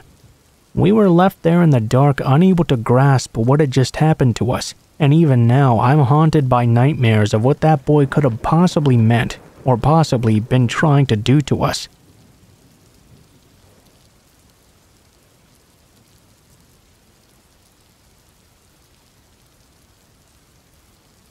My New Year's resolution of 2012 was to get back in shape again. After my first kid was born, I sorta lost my athletic interest, but I had every intention of getting it back one day. Eventually, I started running 4 days a week with my friend Hannah, who was a great runner and motivator as well. We would run together after work, about 5 to 10 kilometers, usually favoring the forest trail. It was the kind of trail that got lighting in the darker months of the year, so you can run there any time really. Once you turn on the lights, you get about 45 minutes to run the shorter trails, and a bit longer to run the longer ones. Then the lights shut off by themselves automatically. We had been running for about 2 months there, when we started seeing the same man hanging around the parking lot every time we arrived. He was a very thin man, 25 to 30 years of age, I believe, always dressed in sports clothes but never actually running or exercising at all. He would never look us in the eye either. We speculated at first that he could be a homeless person just camping innocently nearby, because he was constantly there. We got very used to seeing him actually, sitting somewhere close by, silently and always on his own. Actually, we felt somewhat sorry for him. He never seemed to talk to anyone or bother anybody at all, but there was something about him that made us hesitate to reach out or ask if he was okay. I can't exactly pinpoint what it was specifically, but something just didn't seem completely right with him. One evening, Hannah couldn't make it to our run, so I decided to go out on my own. I arrived at the parking lot, my car being the only one there. I did some stretching to warm up, turned on the lights, and set off on the shorter 5-kilometer trail. I hadn't seen the thin, silent man there when I started my run. Perhaps it was finally getting too cold to sit there now that it was autumn, dark, and getting closer to the freezing point. He must have been there, though, somewhere hidden in the shadows, because as soon as I got to the top of the first steep hill, I could hear heavy breathing somewhere behind me. I glanced over my shoulder, only to see him there. He was running like a man possessed. In regular shoes, mind you, not running shoes either. His arms were moving in this really strange, stiff manner, as if he were made out of metal, his hands straight like arrows, in an upward-inward angle, sort of like a sprinter but much more extreme, like a robot in live motion. For the very first time ever, he looked me dead in the eyes. I could see the eyes of a predatory animal, and it made my heart freeze in that moment. He had never done anything to harm or bother me, or anyone else as far as I knew. But I could see from the look in his eyes alone that I was now facing a serious threat. I started running even faster, trying to create distance between us. I could hear his heavy breathing getting even more strained from the effort. I ran like my life depended on it, adrenaline pumping through my entire body and giving me a brand new source of strength. I tore off my necklace and threw it on the ground. I thought that I had to leave a trace if he took me. Something had to be left behind to know I was there. I tried screaming out as well, hoping someone would be close enough to hear me, but I couldn't scream my lungs out and keep up the phase of running at the same time. Why was he doing this? What did he want? Who exactly was this guy? All these thoughts rushed through my head as I felt my lungs start to burn heavily. Then I thought of my 15-month-old daughter, and I ran so hard I could taste blood in my mouth. The man was still behind me, though. Maybe 100 meters behind now. I figured, though, that if I tripped and fell at all or ran out of energy at any point, even fumbled with my car keys once I reached the lot, then I was completely screwed.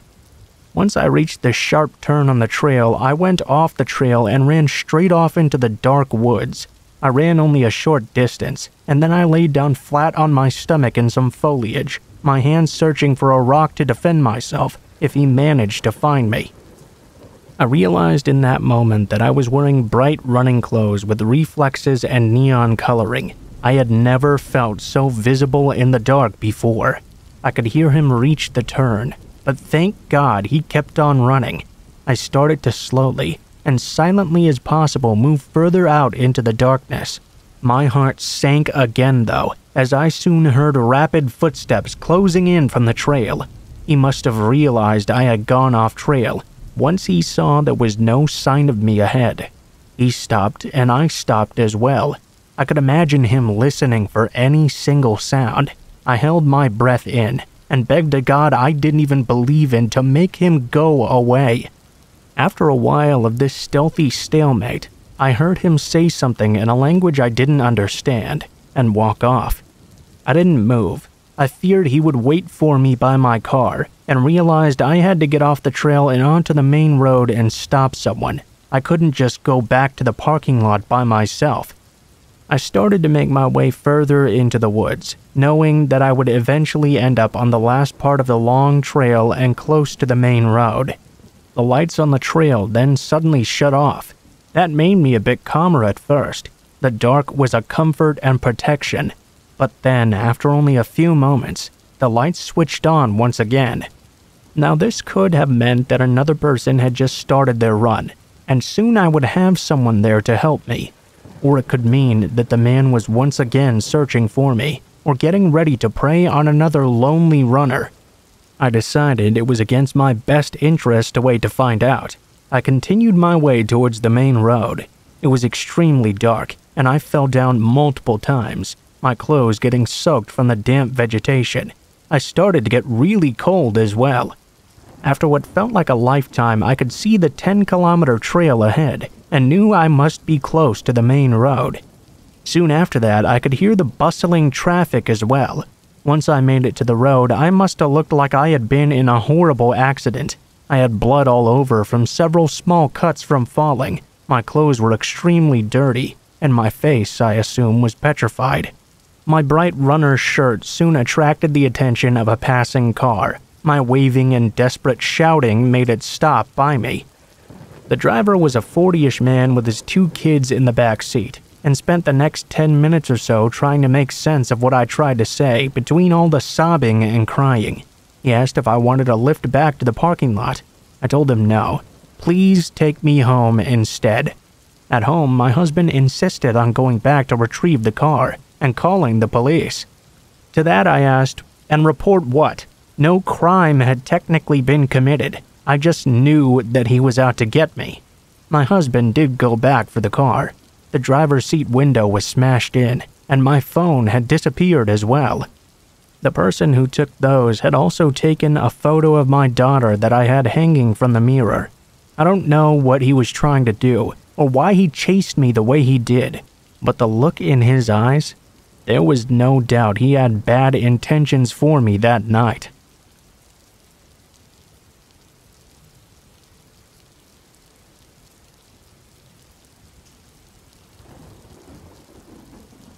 This is a story from when I was 18 years old. I'm 25 now for reference. My mom and I were regular attendees of our local church. We both attended different midweek groups though.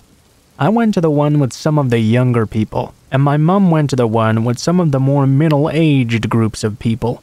Anyway, my mom's group was about half a mile from our house. We didn't own a car at the time, so she would often walk there all by herself for the 7:30 start. This was fine in summers though, because it wouldn't get dark until around 9-ish or perhaps even after that. When her group ended at around 10, she would call me up and I would start walking/running to meet her, and then we'd walk home together.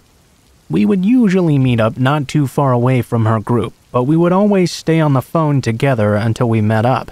On the night in question, everything was going as usual. She called, I slipped my trainers on and locked the house, and began jogging off to meet her.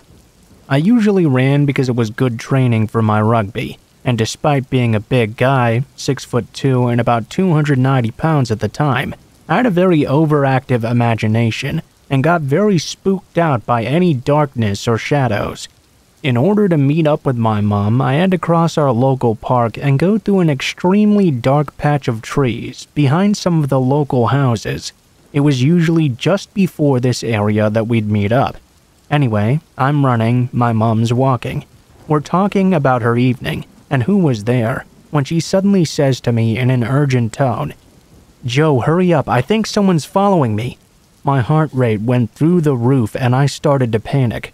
I started full-on sprinting, still with quite a ways to go until I met up with her.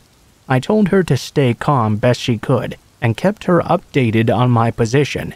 My mom is a very tough chick, thick-set, strong, but also very short. I could hear my mom screaming through the phone, and also I could hear it in the distance ahead as well. "Get the fuck away from me! What do you want? I don't have any money. You can have my phone if you want it." I had only ever heard her swear once before, when I had really pushed her and been extremely rude. This panicked me even more. I began full-on sprinting like I'd never run before or ever since. The distance I had to cover usually took me a good 45 to 60 seconds to run, but I did so in more like 20. It's amazing how your body has this whole other level of physical exertion it can reach into when adrenaline finally kicks in. By now, I could see 2 people in the distance. My mom's screams were piercing through me. I could see a man had grabbed her by the hair and was dragging her away. She was fighting him desperately all the way. I screamed, "Get the fuck off my mom!" I charged in. He was tall and lean, but he had hardly any weight to him. What happened next was something of a blur. Only through me and my mom talking about it have we come to some conclusion on what really happened. Besides the guy's injuries, of course. He saw this hulk of a man charging him and immediately let go of her. She fell to the ground sobbing and tried to run away. I caught the man fairly easily, and I brought him down to the ground extremely hard. My mom told me that in my blind rage I swept him clean off the ground and smashed his head directly into it. He grunted and we rolled around, and I began to savagely beat him. In rugby, when you tackle someone, you have to be quick onto your feet so you can challenge for the ball and try to win for your team. I had completely blacked out in rage, but apparently I hopped over the man, head-butted him, and repeatedly started slamming his face into the ground. Someone from the houses behind had heard all the screams and called the police. One guy on the street happened to be a policeman and came out to investigate. I remember he had to drag me off the guy. It was 10 or so. I could see the blood and scratch marks on my arms. He had clawed at me, but I didn't notice a single moment of it.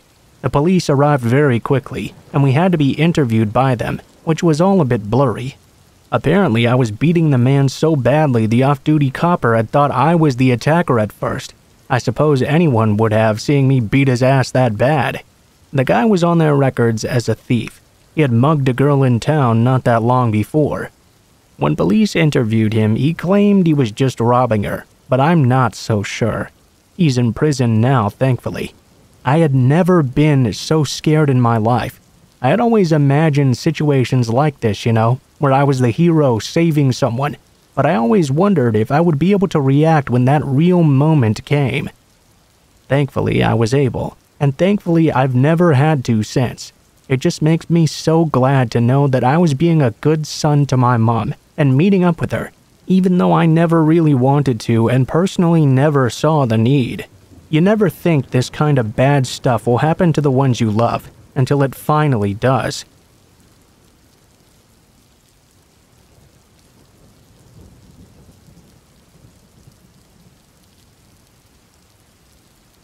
So I have a friend who's just recently been getting into these entitled parents type stories. We eventually started talking about them, and would laugh at the sheer stupidity of Darwin's failed experiments, at least up until last week. She began to get more and more quiet, and when I finally pressed her on the issue, she revealed that she'd been coming across some of the stories of attempted kidnapping, and they reminded her of a night many years ago. She's never made an account to share, so she asked if I could post in her stead. After telling me what happened, we both still can't come to a consensus on whether it's the creepiest thing or not. But it's a story that if someone would ever find themselves in a similar situation, we hope they'll get some ideas on how to protect themselves. Many moons ago in the early 2000s, my friend Sarah was going to the local state college. Now, while the college was in the city, she lived out in the county with her father and would use the bus system to go to and from school. One afternoon after class, her and her friends went to one of their apartments to study for some upcoming exams. Well, being the young and responsible young adults they were, they studied for all of about 10 minutes before things turned into a much more festive gathering. After a few hours, Sarah happened to glance up at the clock, which caused her mind to snap back into place. "Hey, dumbass, what time does the last bus run?"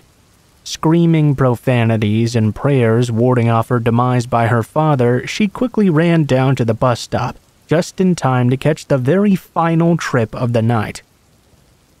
With a huge sigh of relief, she flopped down into a seat in the back and threw her headphones on right away. She was lost in thoughts of what elaborate tales to tell her father to not get in trouble. She hadn't noticed a little boy walking straight up to her until she noticed a tiny movement out of the corner of her eye as he sat down right next to her.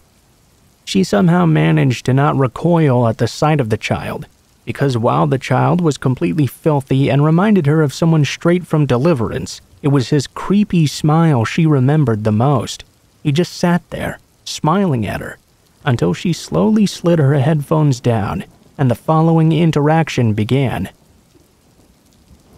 "Hello? Hello. You're very pretty." "Well, thank you. What's your name?" Now, Sarah had this policy of never giving any personal info to stranger. But hey, kids are usually harmless, right? Every alarm was going off in her head, though. "My name's Katie." "Oh, that's a nice name." The kid then just sat there smiling at her. After a few minutes of this, the kid finally said, "You would make such a great mom."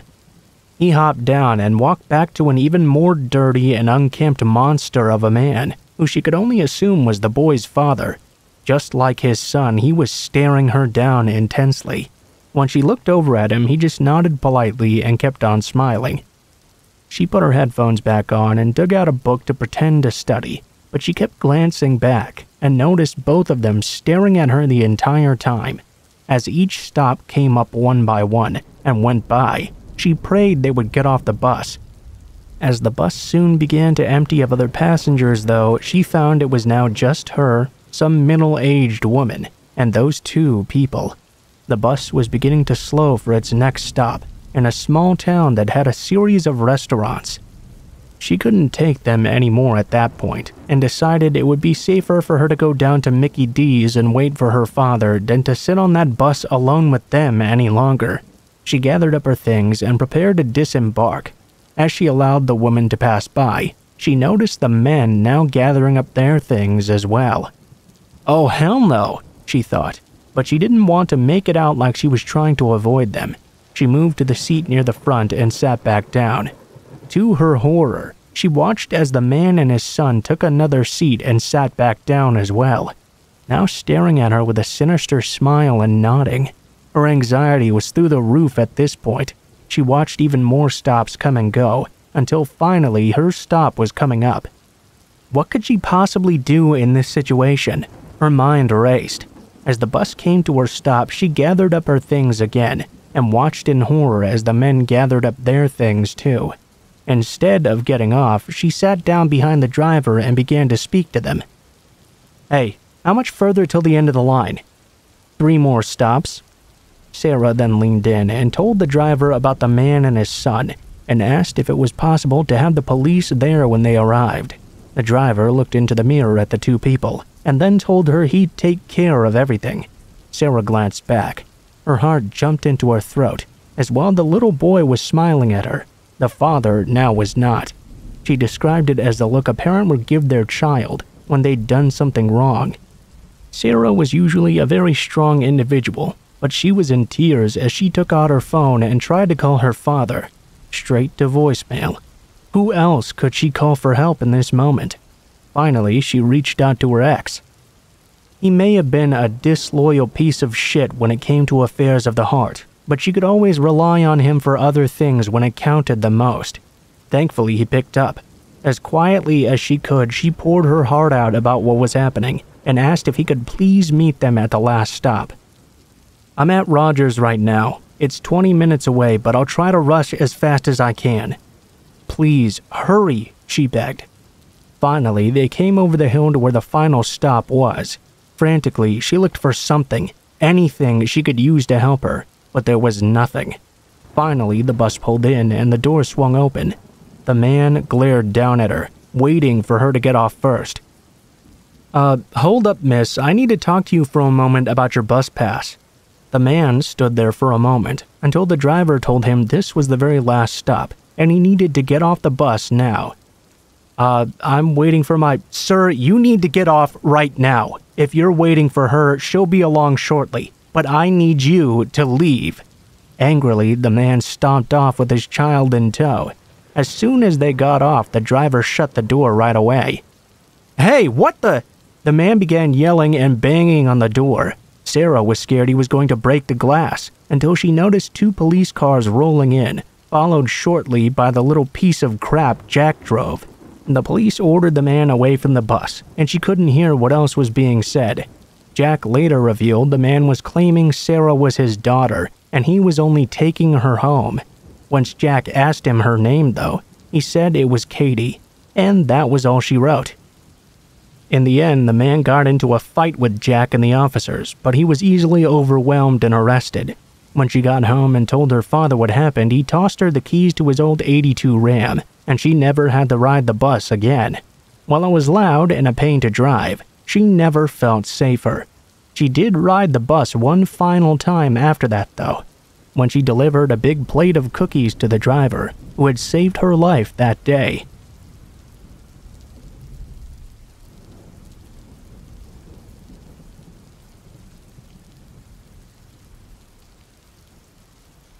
I happen to be a cosplayer.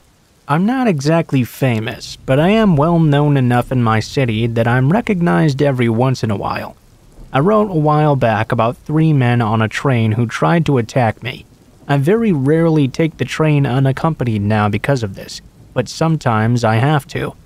I'd much prefer to be able to drive everywhere, but parking in my city is one of the most expensive in all of Canada. I'm a freelance photographer by profession, and I can't always afford to pay $30 for just a couple of hours downtown. This means instead I now take the train.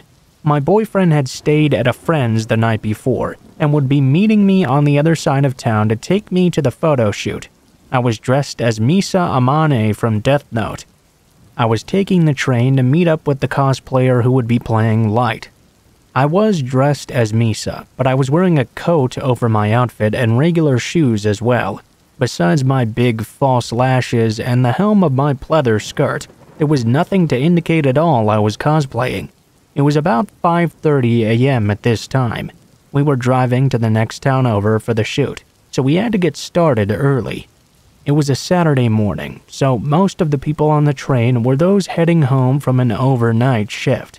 I actually really liked these early hours, because usually no one would ever give me a hard time, or really even interact with me at all. Every once in a while, though. I had to ride from the second to last stop in the northwest all the way to a station in the southwest, so the train crossed about half the city. A man got on at the downtown station, about 6 stops until I had to get off myself. The Light cosplayer had texted me saying he had arrived there a bit early. Though there were many empty seats, this man sat directly across from me. "Hey," he looked up and said. I hadn't had any coffee yet and wasn't really up for conversation, so I didn't respond. I pretended to not be able to hear him and kept on scrolling through Facebook. "Hey, I'm talking to you." I glanced up at him. "You are really pretty," he said. I didn't respond verbally. I just nodded slightly to acknowledge I'd heard him and went back to my business. To be honest, I know I'm somewhat attractive. I'm not skinny or super fit or anything like that, though I did lose a lot of weight, so I'm not overly heavy anymore. This gave me some attractive features as well. I'm used to people just idly saying things like this, especially when I've done up my makeup heavily for a photo shoot. "Hey, did you hear me? I said you're pretty. You look really fucking hot." His voice was now very irritated. "I heard you. Yeah, sure, I'm pretty," I responded. I was feeling extremely irritable before he'd even started talking to me, lack of coffee and all, and I really didn't feel like him stating something that was true needed to be thanked. "You're not that pretty," he snarled. "Vain bitches like you should be taught a lesson." I've gotten that reaction a lot before from people, usually from people online or from catcallers. There's an idea some people seem to have that you're only what they say you are. They don't want women to know they're beautiful unless a man says they are. I rolled my eyes and just went back to doing my own thing. 4 stops left now. I knew that after the next stop there would be a long portion through a tunnel. The lights were on in the train, so I wasn't particularly worried about him doing anything scary. And then he said this. "You know, I should cut that pretty little face of yours." A few other passengers looked up at this point. The guy was speaking loudly, and I was a bit nervous now. 3 stops left. A few more people got onto the train, the last stop downtown. The guy leaned in towards me and put his hands together and whispered, "I'm going to fuck you up if you dare get off this train." After my last horrifying experience being attacked, this made me really nervous. The guy cosplaying as Light didn't have a car, so we'd be walking to the mall 10 minutes away to wait for my boyfriend. The guy playing Light was also not a particularly big guy. He was an inch shorter than me, actually. "Oh yeah? Fight me," I said quietly. I don't know why, but I have a tendency to act real stupid and tough when I'm scared. This guy was way bigger than me, and could probably easily kill me with very little difficulty. It was now 5:45 a.m. though, and I was extremely grouchy and hadn't had coffee. Alright, I'm gonna break your neck and fuck your face," he said loudly. We were passing through the tunnel now. The train was always very loud in the tunnels. I don't think any other passengers could hear him say this. We got out and approached the next stop. This was the very last one before I'd have to depart. At the stop, almost everyone else got off. Beside me and the guy threatening me, there were now only 2 other people on the train. A big guy with headphones on, and a little older lady. "Back off, man. My boyfriend is waiting for me at the station." I lied. I wish I'd chosen to sit nearby a door. I was scared that if I tried to get up to the emergency call button, he'd attack me. "Boyfriend? No one would want a fat fuck like you." "Don't worry, though. I like 'em fat." I'm 150 pounds, 5'6". I was slightly overweight, but I had started working out and developed healthy eating habits as well. My doctor wasn't worried at the least. "Thistle!" I heard someone say loudly. It was that big guy with the headphones. Thistle was the name I used when I was cosplaying. "Yo, I thought that was you. What are you doing up so early?" He walked over to where I was sitting and sat down right next to me. I didn't recognize him, but I realized he'd heard what the guy said to me and was now coming to my aid. "Oh, just meeting up with some friends." I tried to keep my voice cheerful. I was careful to avoid looking at the guy across from us. "Oh, nice. I'm just getting off work myself. Where are you getting off?" On the next stop," I replied. "Oh, no kidding, dude. Me too. How about I get off with you?" The guy across from us now leaned back in his seat, though now he was glaring heavily at us. When we got to the next stop, the big guy got off the train with me. We met up with my friend and he walked us all the way to the mall. The creepy guy did follow us for a few blocks, but then he disappeared after it became clear he was heavily outnumbered. I was still afraid though, so the big guy even waited with us until my boyfriend arrived.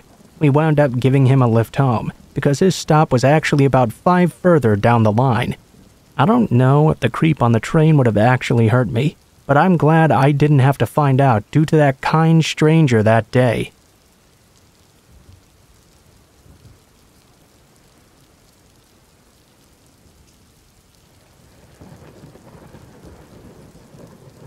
This happened a few months ago in the McDonald's at Copenhagen Station. I'm not Danish, only visiting the country for 1 day. Since I wanted to travel cheaply, I decided to take the cheapest bus there was, which just so happened to be the one arriving at 11 p.m. the day before.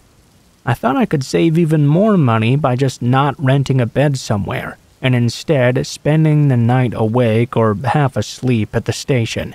I'd do my business the next day and sleep long and well on the bus back home. This McDonald's was open 24/7. Pretty early on, I discovered that the station was far too cold for me to get some good shut-eye, so I went inside and bought a cup of coffee and sat down at an empty table. Plenty of lighting and semi-drunk people to keep me awake. At least, that's what I thought. I should add I'm 23 and female. After a while of sitting in this spot, a strange man walked over to me and placed a cup of soda on my table. In Danish, he said something that I believe meant, "I ate my food already. I didn't drink any, so you can have this instead if you want it." I'm Swedish, and though some Swedes understand Danish perfectly well, I have some difficulties doing so. Anyway, I really didn't pay that much attention to the cup after it was put down on my table. I just wrote it off as a random drunk trying to flirt with me or something. But I noticed that in front of me, just a table away, sat another man, and he was now watching me very closely. We even locked eyes the times I looked up to take a peek at him. This creeped me out intensely. I didn't like being watched like this. He sat there for nearly an hour, even though he had no food in front of him and was not talking to anybody either. In the end, he just suddenly stood up and walked over to me. I cursed internally, thinking I'd now have to defend myself and tell him to leave. He turned though, and there stood the guy who had initially left the cup of soda on my table. He told the soda guy to leave after pushing the cup back into his arms and said he didn't want to see him anywhere near this place again. The man who had been watching me turned to me and explained in English that the man with the soda had walked by my table several times while I hadn't noticed, glancing at me and the cup, probably waiting for me to take a drink. The man had actually finished his meal quite a while ago, but he stayed just to watch over to me. He had to leave though in that moment and reminded me to be very careful. I hadn't even noticed the soda guy supposedly pacing by. I was too fixated on this other dude, who just so happened to actually be the good guy watching over me. Who knows what the man had put into that soda, and what would have happened should I have gotten really thirsty or something and decided to take a sip.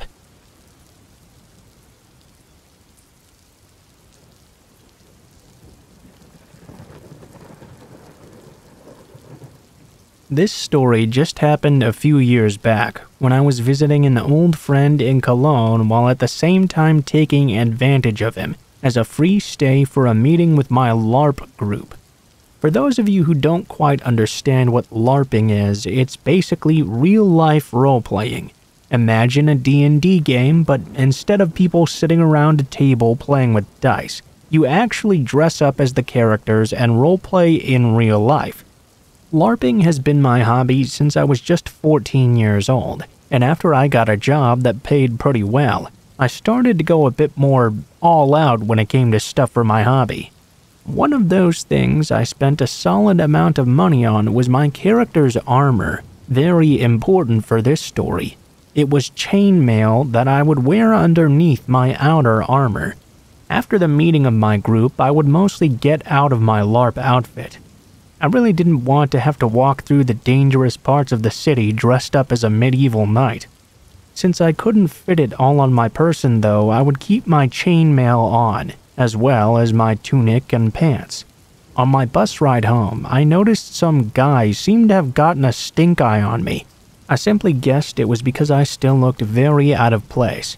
When he got off on the same station as me, I didn't really pay him much attention.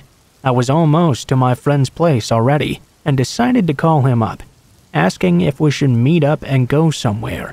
He agreed before I'd even ended my question. I arrived at our meeting spot and waited. I noticed that the man from the bus now walked straight towards me and was following me as well. I got closer to the wall to make some space, but he didn't pass me by. Instead, he stopped just before me and pulled a knife on me, demanding my bag, wallet, and phone. I was willing to give him my wallet, but I tried to explain that the bag only had some armor and foam weapons. It seemed that even just talking was enough to set this guy off. Suddenly, I felt two fast, stinging punches to my stomach. It hurt like hell. I dropped down and the guy grabbed my bag.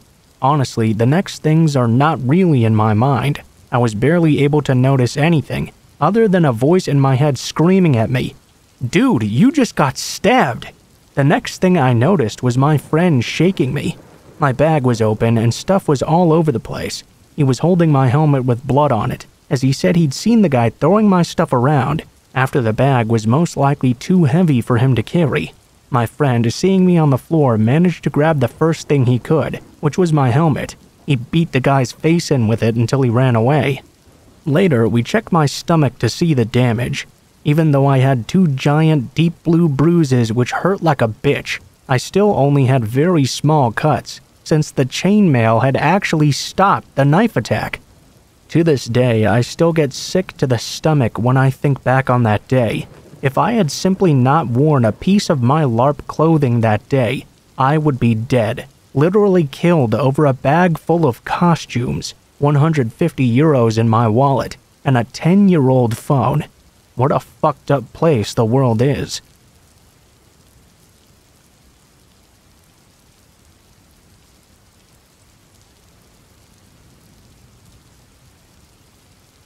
The experience I'm now going to share scared the absolute shit out of me. This happened almost 8 years ago, when I was 20 years old. Sometimes I still wondered just what the hell was going on. My best friend and I were both in a bit of a bind, and looking for a place to move into ASAP. We managed to find this basement apartment very close to downtown. It was a complete and total shithole, but at least it was a 2-bedroom for $650, which made it well worth it for a while until we could find a better place. A few days after moving in though, I started having these really bad nightmares and waking up completely terrified. I could never remember what it was I dreamed about though.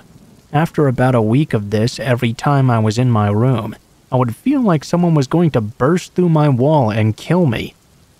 The landlord had a storage he could access on the other side of my bedroom wall.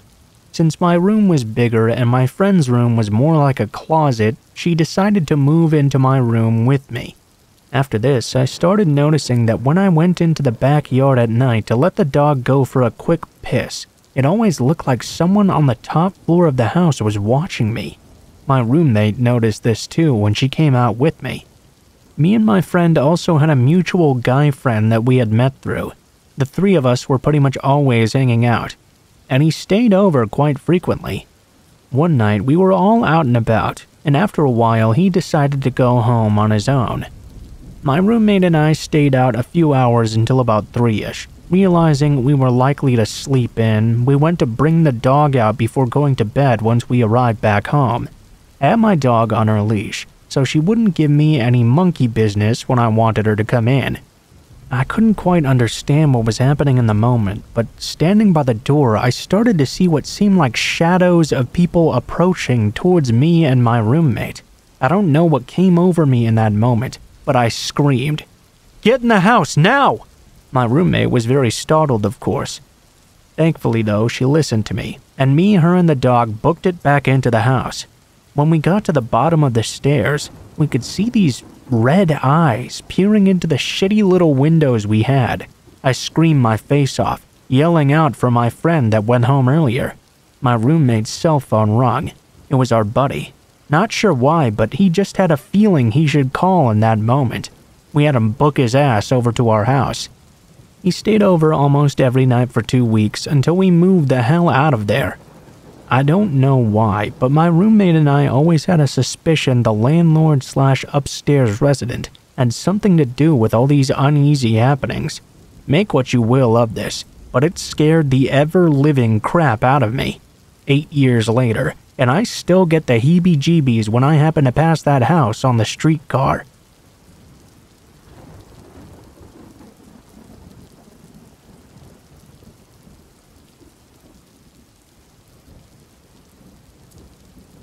Okay, so let's get right into this. For context, I'm a petite, soft-spoken 19-year-old girl and was taking summer classes at community college this summer. One of the classes I had to take was public speaking, which met on every Tuesday and Thursday. This guy, who I still don't even know his name, was immediately one of those kids. You know, angry young man who makes no effort in school and blasts Limp Bizkit as loud as he can. And yes, he really did do this. To get to our classroom that was on the second floor, you had to go down a hallway, down a stairwell to the first floor, out through the main lobby, and through the sliding doors. I noticed at one point he had started waiting for me after class and following me all the way down this route to my car. It didn't matter if I pretended to be on the phone, had both earbuds in, kept my head way down, or literally even power walked away from him. He would just wait there for me and always follow me and try to walk with me, even if I would give him bare minimum responses. The whole time he would be talking to me and attempting to ask me questions. Lots of stuff like asking about each of the cars I drove to school, since my family had to share them all. Even after I subtly dropped that I had a boyfriend, he still didn't stop. At this point, he definitely knew which car would be mine. After a while of this happening, I got a very bad feeling suddenly, and told the class professor what this kid had been doing. She immediately took it seriously, thankfully. She notified campus security, and told me to always stay extra after class, so she could walk to my car with me. True to form, as soon as she started doing this, the guy stopped showing up to class altogether, for at least 2 or so weeks. I thought it would be fine and the crisis was now averted. And it was, until one day he showed up to class again. As soon as I saw him enter the room, my heart dropped.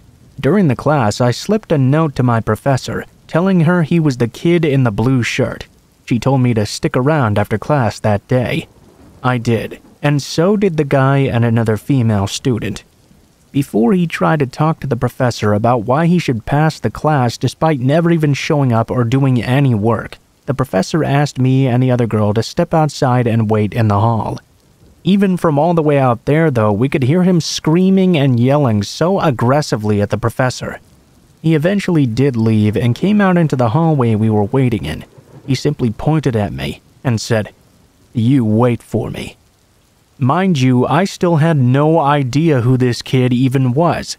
I instantly got the heebie-jeebies and rushed back into the room to tell the professor, who was now equally creeped out.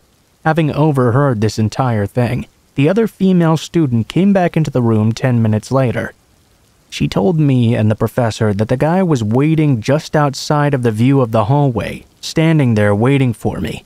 The professor called campus security multiple times and phoned the front desk as well, but she received no response. This meant we'd have to take things into our own hands. We came up with a plan to all leave the classroom together, pretending to be in very deep conversation with each other. We'd walk past the guy without even looking at him and walk down the stairwell to the main lobby. I could feel his eyes boring into us as we passed him by, and when we entered the stairwell, he stood up and followed behind us. The professor and I exchanged looks of terror but kept our cool act up, stopping at the main desk in the lobby and pretending to converse with the secretary. The guy passed us by, still staring at us, and walked out the sliding doors until he was out of our field of vision. We then had to go track down campus security ourselves and tell them everything that had happened. My professor was furious. After we saw security camera footage of him lurking around still, she contacted local police. She and I both had a very, very strong gut feeling this kid was not right, and we would not be safe around him. That public speaking class was from 3 to 5 p.m. I also had another class, though, from 6 to 8. I would occasionally drive to Wawa or something in that hour-long gap. However, there was no way in hell I was going anywhere now. I knew the guy was waiting for me to do so. For the better part of an hour, me, my professor, security, and the secretary all tried to figure out just who the hell this guy was. None of us knew his name, because he literally would never come to class. There weren't photo IDs next to the class roster either. Half the original class had eventually stopped showing up, so it's not like we could just use process of elimination. All we had was security camera footage of him. I was escorted to and from my next class, and to my car at the end of the night. The security officer asked me to point out my car. When I did, he said, "Oh wow, so he was parked right next to you?" Confused, I asked what he meant. He told me he had been watching more security footage, and the guy got into the car parked right next to me and waited there for a long time before he eventually left. The thing is, I knew for a fact I had not parked next to anyone when I arrived to the school. The lot was practically empty since it was summertime. After finally getting home that night, I was the only person home for a few weeks, go figure. Local police did drive-bys of my home all night and a well check as well. When I returned to the school 2 days later for my Thursday classes, I was informed of some very chilling information. The footage showed him waiting for me in his car on Tuesday after our shared class, which I had already been told, but it also showed him coming back to the parking lot at 8 p.m. just when my last class got out, and sitting in his car right next to mine. Mind you, I had never told him about my schedule or any other classes I could possibly be taking. This whole time, my public speaking professor was filing reports, making complaints against the school for their incompetency, and even got a lawyer. She felt so uneasy about this kid that if he showed up again, she would just walk out. I was in contact with the president of the entire college, the director of security, police, etc. for days. They told me he was banned from campus now, and everyone was on watch for him. If he was spotted, he would be immediately asked to leave. Until the director of campus security, a middle-aged man, called me and told me he had identified the kid and talked to him as well. He told me the guy had said, and I quote, "I just wanted to be your friend." He told me whatever I was doing with the guy, literally running away from him every time, probably made him think I was flirting with him. My professors were absolutely furious and excused me from physically attending class for the rest of the semester. I'm still on edge all the time though, knowing that this guy knows what cars I drive and for all I know could have even followed me home without me knowing. I still don't even know his name, and I hope I will never have to learn it.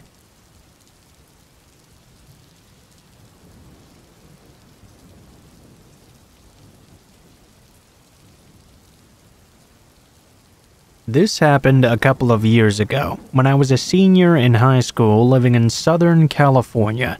It was later in the evening, sometime between 8 or 8:30 I believe.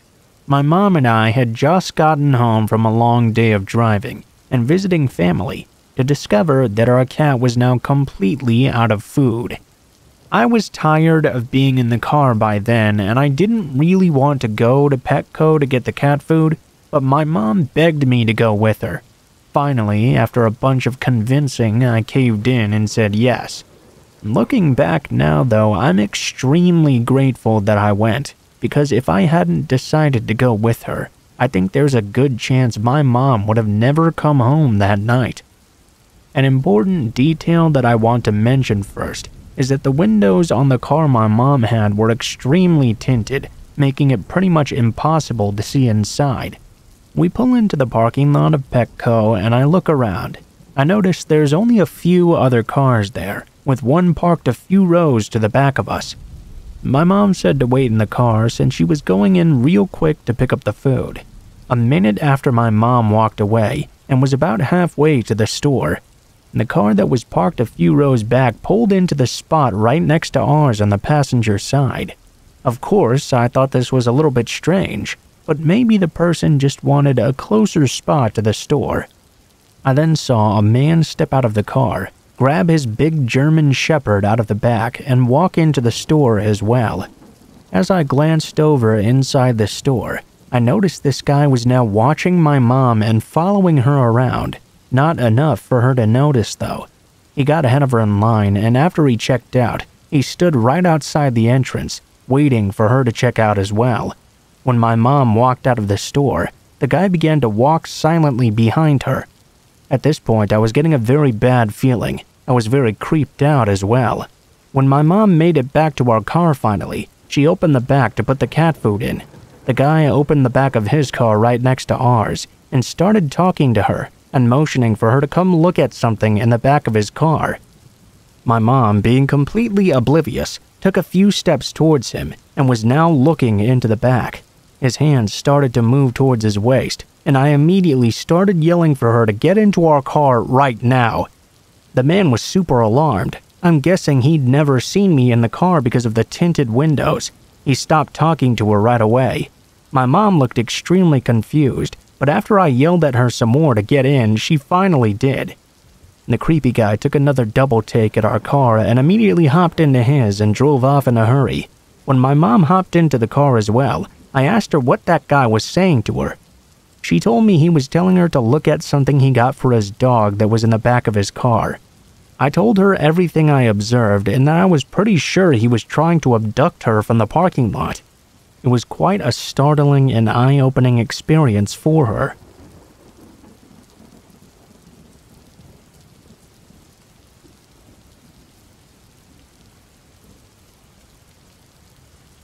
I lived in Japan for around 10 months a couple of years back as part of a study abroad program as my placement year for university.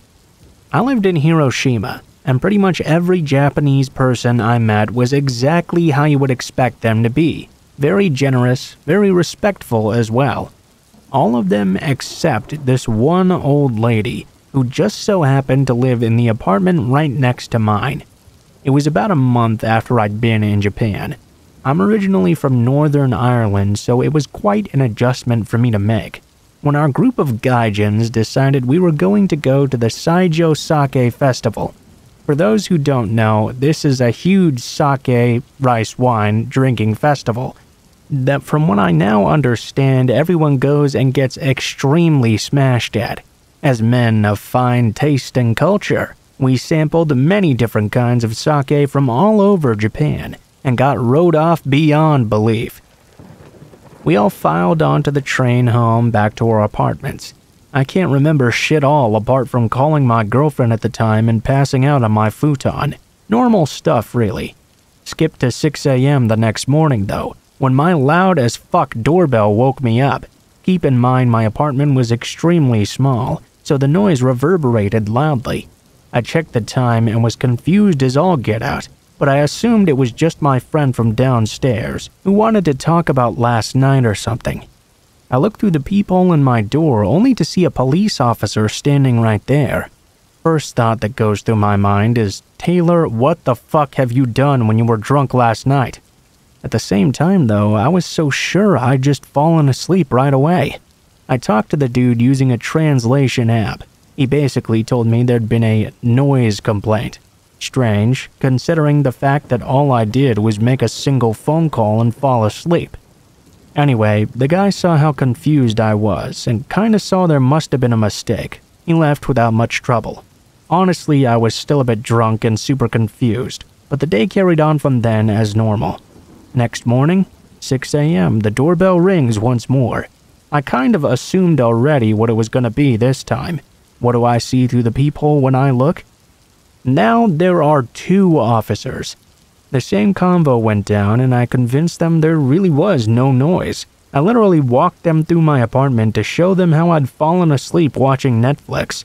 They told me at this point it was the neighbor, who I'd never met before, making all these complaints. At this point I really thought she was just a bitch or maybe a bit of a racist. I asked the guy at my uni who takes care of all the foreign students about this. He told me I was getting moved to a room on the floor below. I was honestly pretty pissed because I just settled into my new place.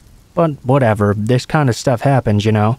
He planned on coming tomorrow morning with the landlord to move my shit out and check that my new room was okay. Has it ever happened to you when you suddenly get woken up by something in the middle of the night and it really fucks you up? I went to sleep at a good time that night to prepare for the people helping move my stuff out early. So naturally, at 3 a.m. I was fast asleep, when suddenly my doorbell began constantly ringing like crazy. It was absolutely deafening, and of course it woke me up straight away.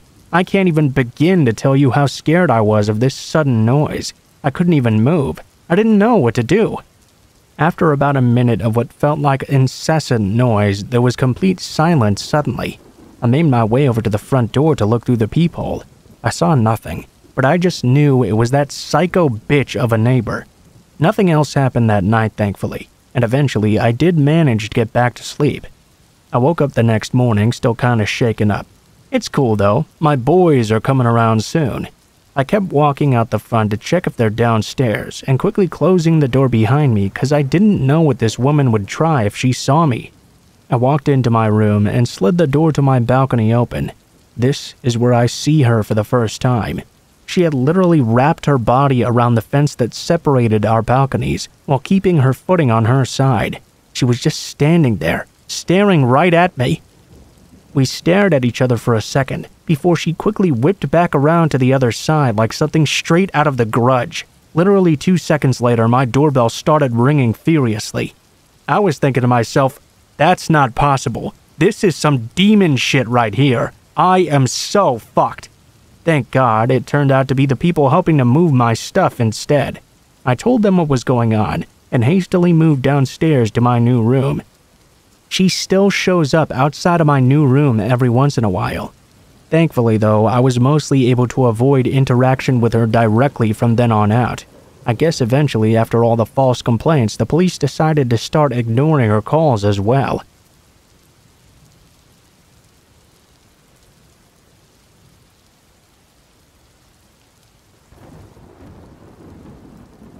This past New Year's Eve, I went away for the night with my 2 best friends and one of their moms as well.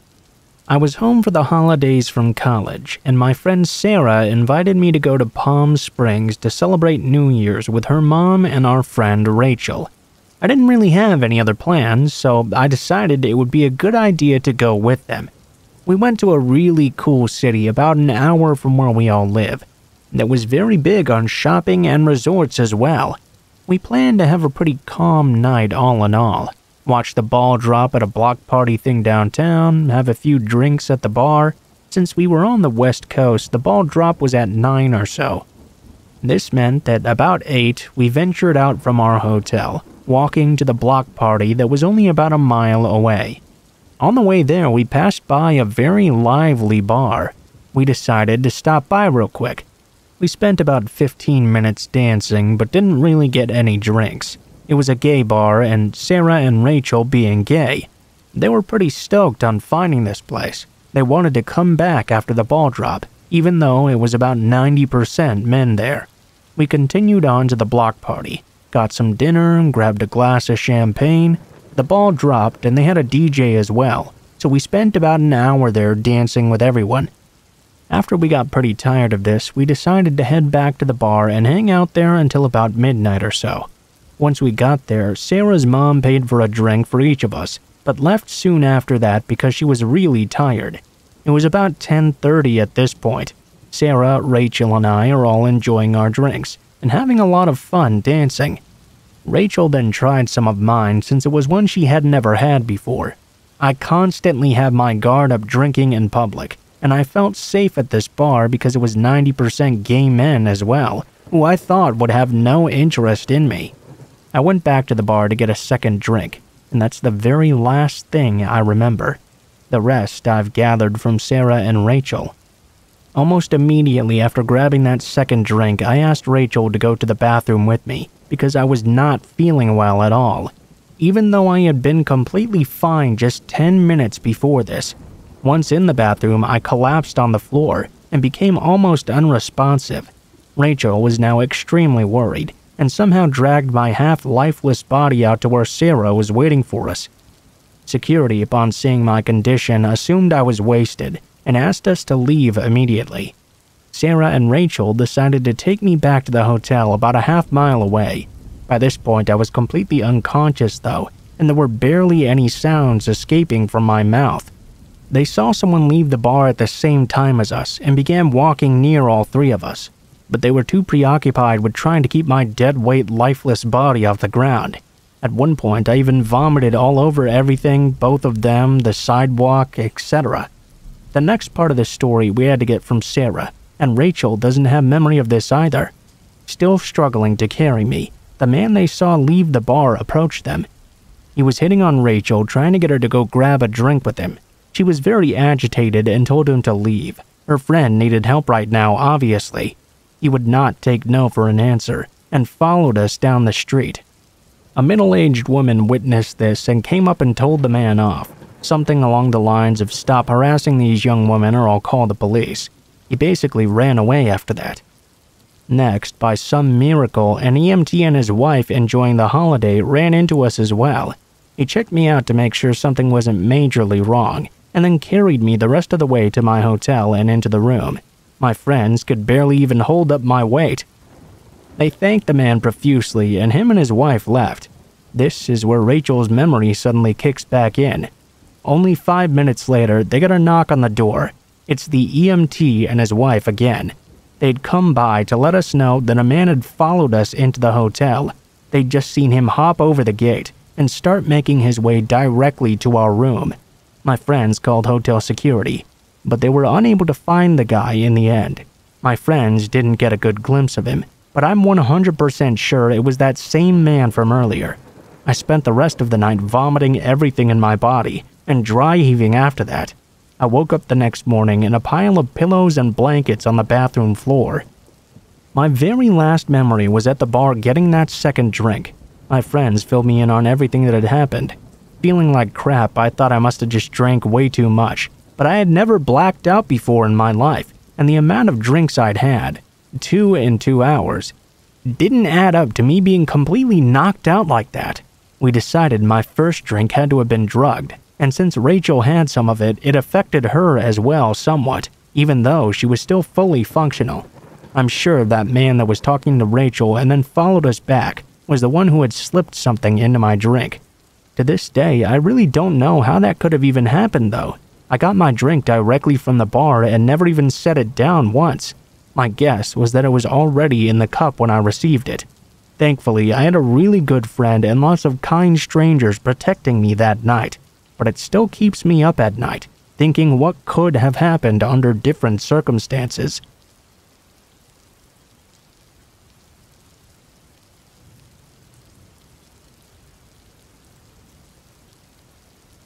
So this was back in January of 2018. It took me a few years and a little bit of therapy to even be able to talk about this. I'm okay now though, so I thought I would share this. It's a little bit long, but buckle up. I was part of a study abroad program in Bangkok, which was awesome for the record. Not long after being there, my fellow students and I went out for a night on the town.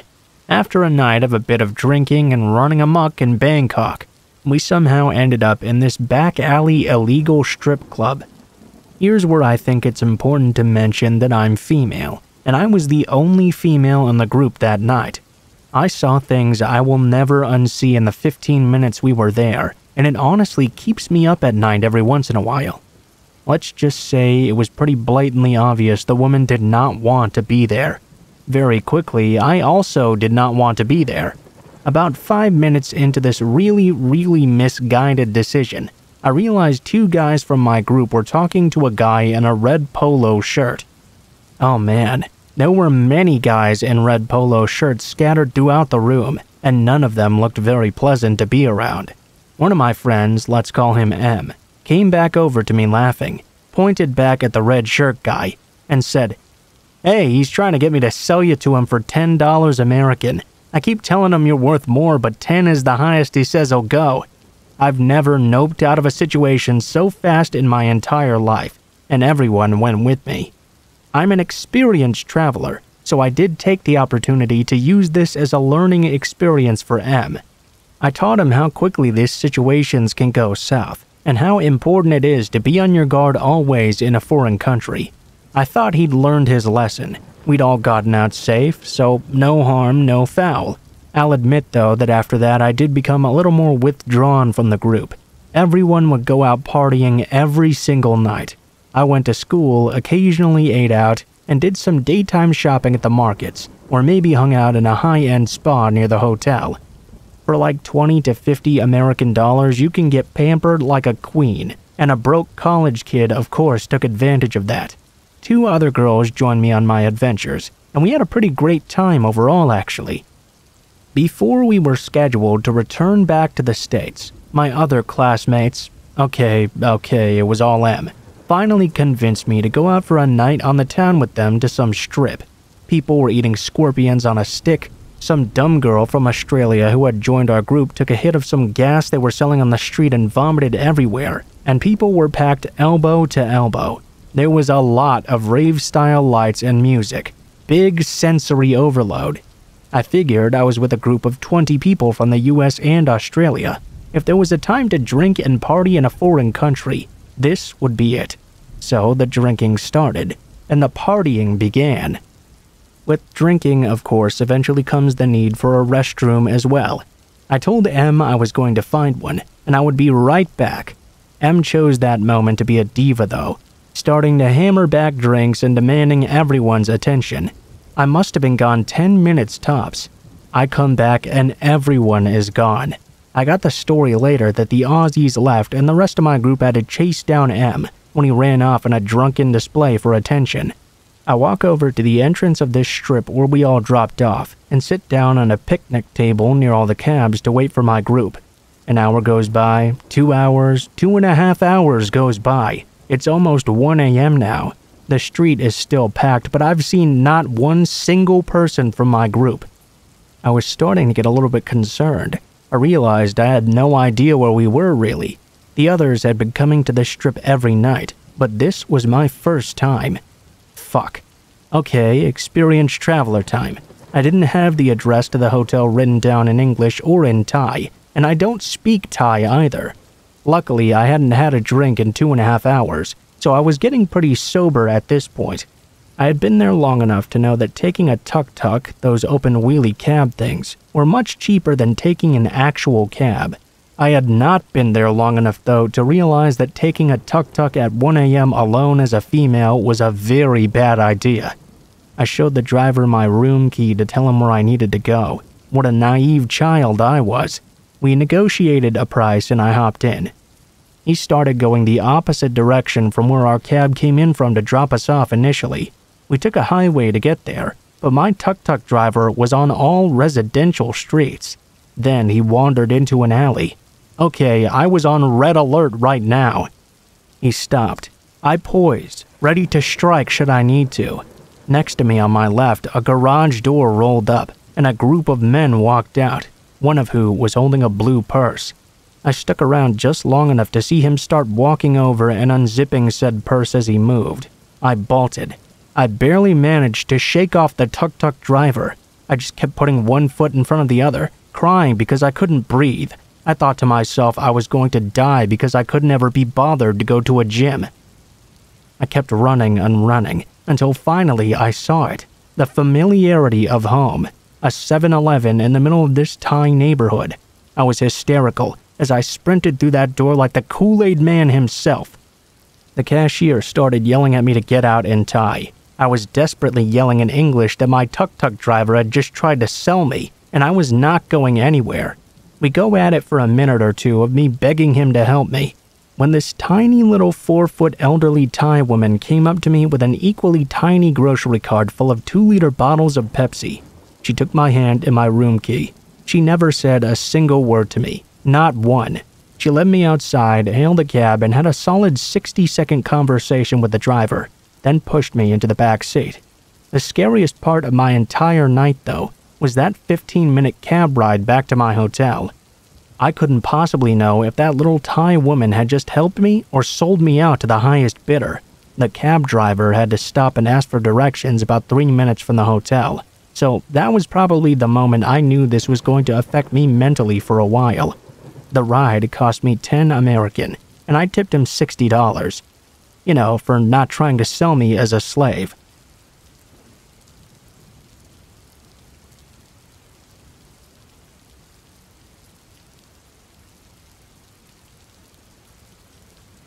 I was recently thinking about these events, and after sharing this story with my family and seeing their concern about it, I thought I would share it with others as well. When I was 8 years old or so, my family decided to take a summer vacation and take us to this big famous water park just a couple hours away from home. It was me, my older sister who was 11 at the time, my little sister who was 5, and my uncle who was a paraplegic. He'd also brought his girlfriend along as well. We got to the water park, and my uncle and his girlfriend ended up staying at the cabanas at the very entrance of the park, due to the fact that it was the only place with shade. Obviously, he couldn't exactly get into the water himself, being in a wheelchair and disabled and all. So they decided to let us go off on our own and have fun all day. That was a big mistake, though. Since there were only either single or double-person tubes, my older sister decided to get one with my younger sister and let me get on one alone. They said to just hold on to theirs instead. That did work for a little while, but we got on the lazy river that went around the whole park, and at the end, they made it very fast and crazy, with a bunch of waves crashing into you and stuff. I ended up letting go of their tube in the chaos and flipping out of mine. By the time I even realized I had lost both of them, I thought it was just no big deal. I'd find them soon enough again after all. I mean, how big could the park possibly be? I'm trying to get back onto my tube, and for some reason, I just could not do it. A man nearby noticed me struggling and decided to come help me. I finally hopped on my tube and thanked him. I tried to float away, but he still hadn't let go of my tube yet. Instead, he started interrogating me, asking me why I was there all alone. I explained to him that I'd just lost my sisters. He suggested that he hop on a tube with me because he didn't want me to get lost or drown all by myself. I said okay, and we hopped on a tube together. He started forcing me to go everywhere with him, though, and talked to me about how his hotel room was not far away. He had so many toys that I would love to play with. I actually started getting a bit interested because I didn't have many toys at that age, and the ones I did have my sisters had broken. He told me to get on one last slide and we could head right on over after. I agreed. While waiting in the line, he started acting really giddy and weird. He kept swimming under our tube and would play with my feet and legs. He told me they were pretty as well. There was a young couple behind us who was watching this unfold. I guess they could see the discomfort written on my face because they tapped me on the shoulder to ask me if I was okay and if I knew this man at all. He tried to answer for me, but they cut him off and said they were talking to me instead. I reassured them that I was okay, but seeing the look on their faces made something click in my head and say whatever was going on with this man was definitely not okay. Once we got off the slide, I told him I had to go, and once we got to the opening of the river, I wanted to get on a single tube by myself because I really needed to find my sisters now. He told me I couldn't do that. He needed to stay with me, and now I could not leave him. For some reason, as soon as he said this, fear just washed over me, and I ducked out of the tube and started desperately swimming away. When I looked back, though, he was right on my tail swimming after me, trying to grab my leg. I ended up swimming to the entrance of the river and got on a single tube which he ended up grabbing and flipping me out of. He told me I needed to get a double with him instead.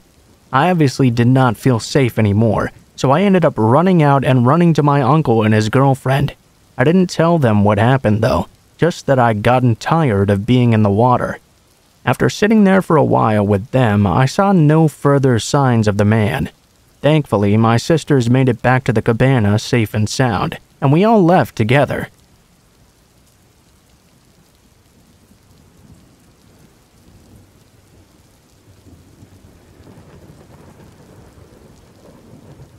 This happened about 2 weeks after I just bought my first home, in December of 2010. I was 22 at the time, and this was the very first time I had ever lived alone. About 9 or 10 days after moving in, I adopted a dog my sister and mom had seen at the local shelter. It was an abused breeding male cocker.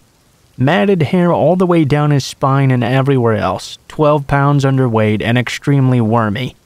I named him Jack Donahue, and he's still sleeping next to me today as I type this.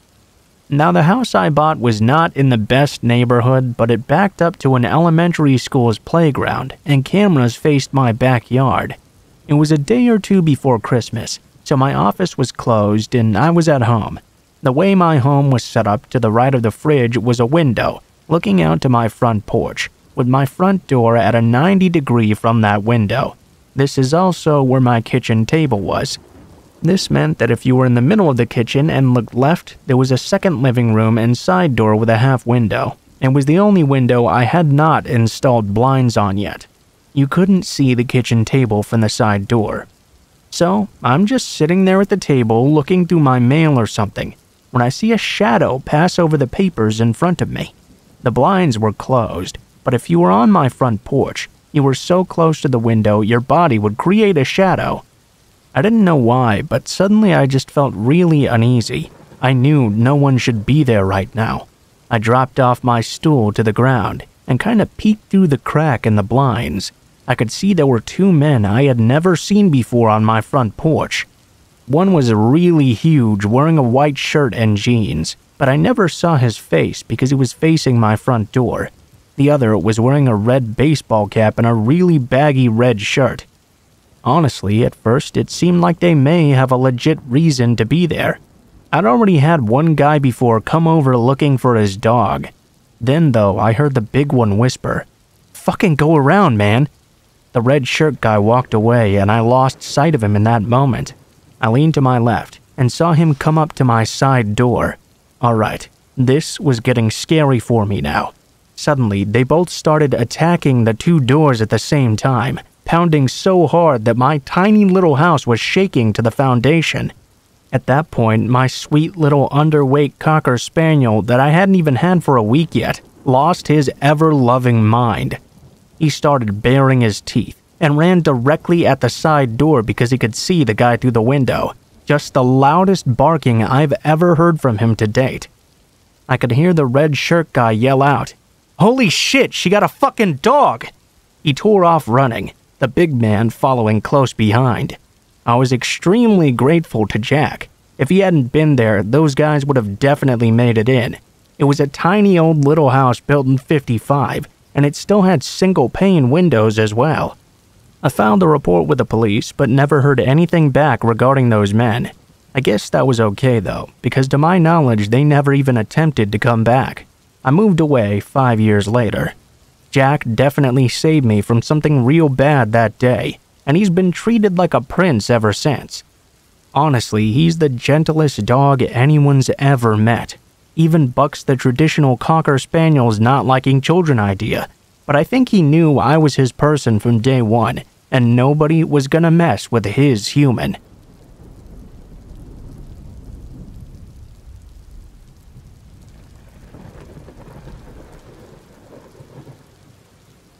This happened to me 2 to 3 years ago. I was around 23 at the time. I'm a female and I also live in Romania. One night I was coming home from class. It was masters and classes start after 6 p.m. and end at 10 p.m. It was around 11 when I started making my way back. I had to take the subway for about 12 stops or so. The destination I had to get off at was the very end of the line for the subway. At that time, there wouldn't be very many people on there. I'm a pretty lonely person, so all I really need is my headset and my music, and I'm all good to go. Said and done, I plug in my music, pick the furthest chair away in the subway, away from the only 2 people that were taking it with me at that time. So far, so good, until I see right out of the corner of my eye a silhouette approaching me and sitting down right next to me. It was a man, fairly built with dark hair, wearing glasses, a black shirt, and a black hoodie, and a very sickening smile as well. He didn't even try to engage in talking with me like a normal creeper would. Instead, he would stare at my phone as I browsed through my music. I could hear him breathing heavily, not like a painful breath like he was out of breath or something, but like he was feeling something very, very strong and trying to hold back. I felt uneasy, so I decided to change my seat and go even further back, trying to avoid him without looking like a freak myself. I don't know to whom really, there was only one other person with us the entire way who was minding their own business. I guess that scared me even more though. I picked a new chair and sat down. I plugged in all my stuff once again and proceeded with the remaining 6 out of 12 stops on my way home. I could see the silhouette growing bigger and bigger, and now I could feel a breeze running on my skin. I realized again the man was sitting right next to me, glancing in midair, dead eyes with a huge smile, staring directly at my phone. I panicked. There were still 4 stops to go, and now I had nowhere to hide. I looked after the other person on the subway, trying to sit down next to her instead. Strength comes in numbers, right? But she was no longer there. I started shaking a bit, not allowing the creeper to notice me being vulnerable. I stood up and went to the door, deciding to just stand until my stop arrived.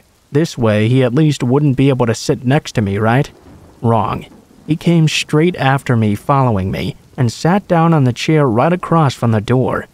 Because he now couldn't see my phone from that angle, he instead fixated me right in my soul with his black, dead eyes.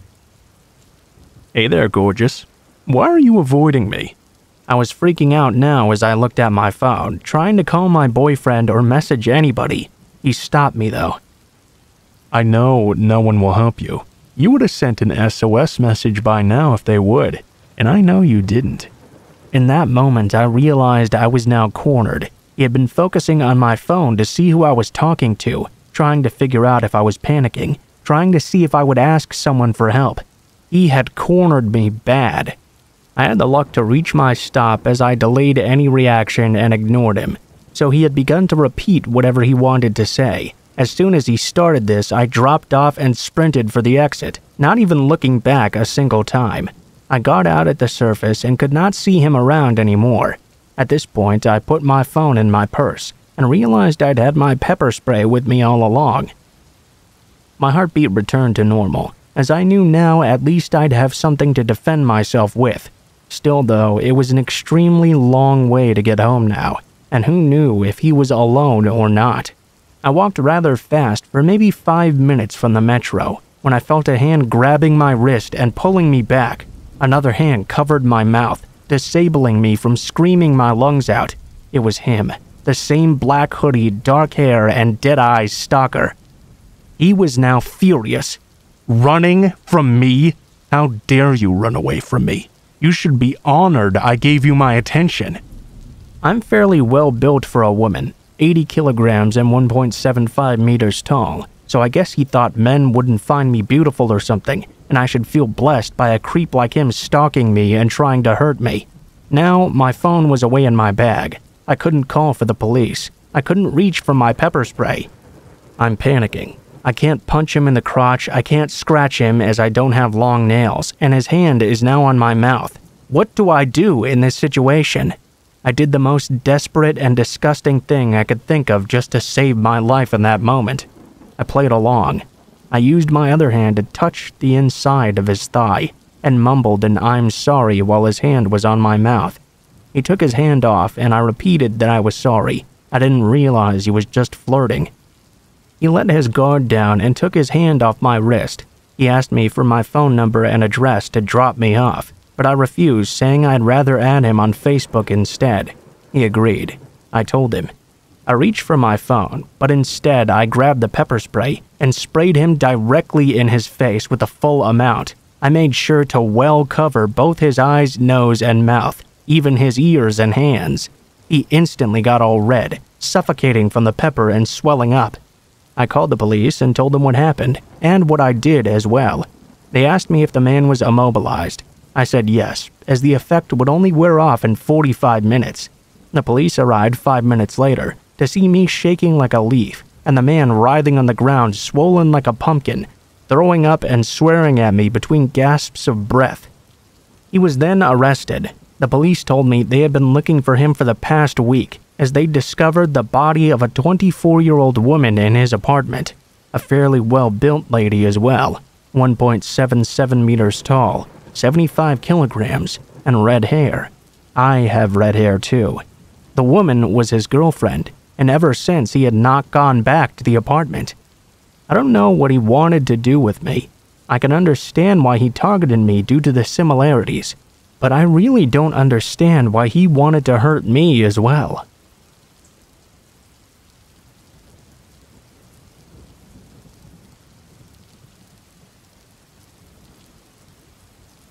I come from a fairly chaotic upbringing. I was born and raised as a child in South Korea. I later moved to Australia with my mother, having lost my father in a homicide. The next few years of my life in Australia were fairly difficult. Meeting and making friends was very difficult, especially, particularly because I was quite nerdy and did not yet speak much English, something most Australian kids at the time obviously could not relate well to. One of my scariest memories is from when I was age 12. At the time, it didn't even occur to me just how close I'd just come to potentially losing my life. My mother and I were on a road trip, heading south from Melbourne to stay on the southern coast. We had stopped one evening at this small, well-kept caravan park. The caravan park was quite quaint and very beautiful as well. Neat grass, nice flowers, and a small creek which ran along the edge of the premises. It reminded me of home, actually. I spent some time walking around on my own, as my mother had gone to take a quick nap. I discovered in that time a game and pool room. I went inside and spent a good few hours playing pool all by myself. I was generally just mucking around a bit when this young boy came in. I was very shy and so was he, but we eventually talked for a little while and became quite friendly. I don't remember playing any games with him particularly, but I do recall him being very nervous. He kept on asking me repeatedly if I wanted to go back to his caravan, as his parents were making dinner soon. At first, I wasn't really interested and said no. We spent more time doing things and talking together as it got later, though. He started to become more and more pushy, and asked if I liked cake and lollies as well. Of course, I said. That much I do remember clearly. I followed him all the way to his caravan, which was much older than ours and very dilapidated. He asked me to wait outside while he went and talked to his parents. I waited patiently for a few minutes until the door opened, and a larger, older man with glasses and no shirt opened up. He asked if I would like to come inside for a slice of cake. I was very scared in that moment, but I remember for some reason feeling like I had to, like it would be so rude of me to just leave. As I was about to walk into the door, though, I heard a man behind me shout out, "Hey, you! What's going on here?" I was very quickly grabbed by the collar of my shirt, I'm actually pretty sure it might have been a dress maybe, and pulled inside. The man then quickly tried to lock the door behind me, but the stranger who had just called out was too quick and burst through the door. He grabbed my hand immediately and pulled me outside as we ran away together. The man asked which unit and caravan I was in and took me straight there. We went inside and my mom yelled at him, asking why the stranger was now here. I was hiding in the corner crying while the man explained what had happened. We packed up that night and left immediately. I was already heavily on anxiety medication after what had happened back home, and we never spoke about it alone again. My mother always claimed it was something I should talk about to my therapist instead. Every time we all spoke about it, my mother would just leave the room. I guess it really scared the hell out of her, and at the time I really didn't understand why. At that age, it's difficult for the brain to comprehend the reality and potential of the situation. Looking back on it now, though, it utterly scares me to the point of losing sleep sometimes.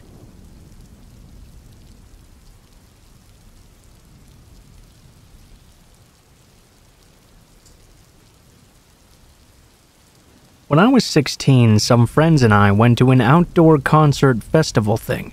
We parked at the mall and took a shuttle to the venue. For perspective, the mall is a 20-minute drive from our homes, and the venue is another 20 minutes away in a different direction. During the concert, I ended up losing my friends in the crowd. I didn't really care that much in the moment though, as I wanted to get to the front no matter what. I could always just call them after the concert ended after all. Well, of course, I lost my phone somewhere in the sea of people, and I didn't even notice until the show was wrapping up. I began to search the ground as people began to dissipate with no luck. Reluctantly, I just hopped on the bus heading back to the mall, hoping to at least meet up with them at the car. Well, when I got there, the car was gone, and I started to really freak out a bit. It was 10 p.m. when I headed to the bus station to see when the next bus to my city was coming. Just my luck, though. It happens to be Memorial Day, meaning no buses will come until 10 a.m. I borrowed a stranger's phone and called the two numbers I knew, my mom and my brother. My mom didn't answer. My brother did. He basically gave me an "it sucks to suck" talk and hung up right away. So I'm there, alone, scared, and more than a little drunk in a city I don't know. I tried walking, but I very quickly gave up when I realized I was basically walking down a random highway towards who knows where. I head back to the station, and I'm just staring at a map when this stranger creeps up behind me. He asks me where I'm heading, and I tell him the truth. He conveniently is going to the same city, and asked me if I'd like to split a cab with him. Realizing this was now my only option, as I didn't have enough to go on my own, we hopped in the car together. Turns out, though, he had even less than I did. We barely had enough to get to the heart of the city, which was at least a 10-minute drive away from my house. Fortunately, though, I knew my way back from there. During the drive, this guy got progressively more and more creepy. He was well aware I was 16, and the man was 25. He scooted closer and closer every minute, touching and grabbing me, insisting I come with him back to his place. He even pulled out a pen and wrote his phone number on my bare leg. As we get to our destination, I realize the situation I'm in. We're about to get out together, in a quiet area at 2 a.m. with no one around. The cabbie is then going to drive off, leaving no one to hear me screaming as this guy assaults me. The second the man gets out, I turned to the driver and begged him to at least take me a few streets further. At least I could be able to put some distance from him and me then. The cab driver hadn't said a single word the entire way, but he had definitely heard the entire thing. He asked me for my address instead, and drove me all the way home for free. The creeper watched in bafflement as the cab drove off with me still inside. When we arrived at my home, I offered to wake up my mom to pay him, but he declined. He said the only thing he needed was to know I was safe. I broke in through the kitchen window, got to bed, and cried my tears of relief for who knows how long.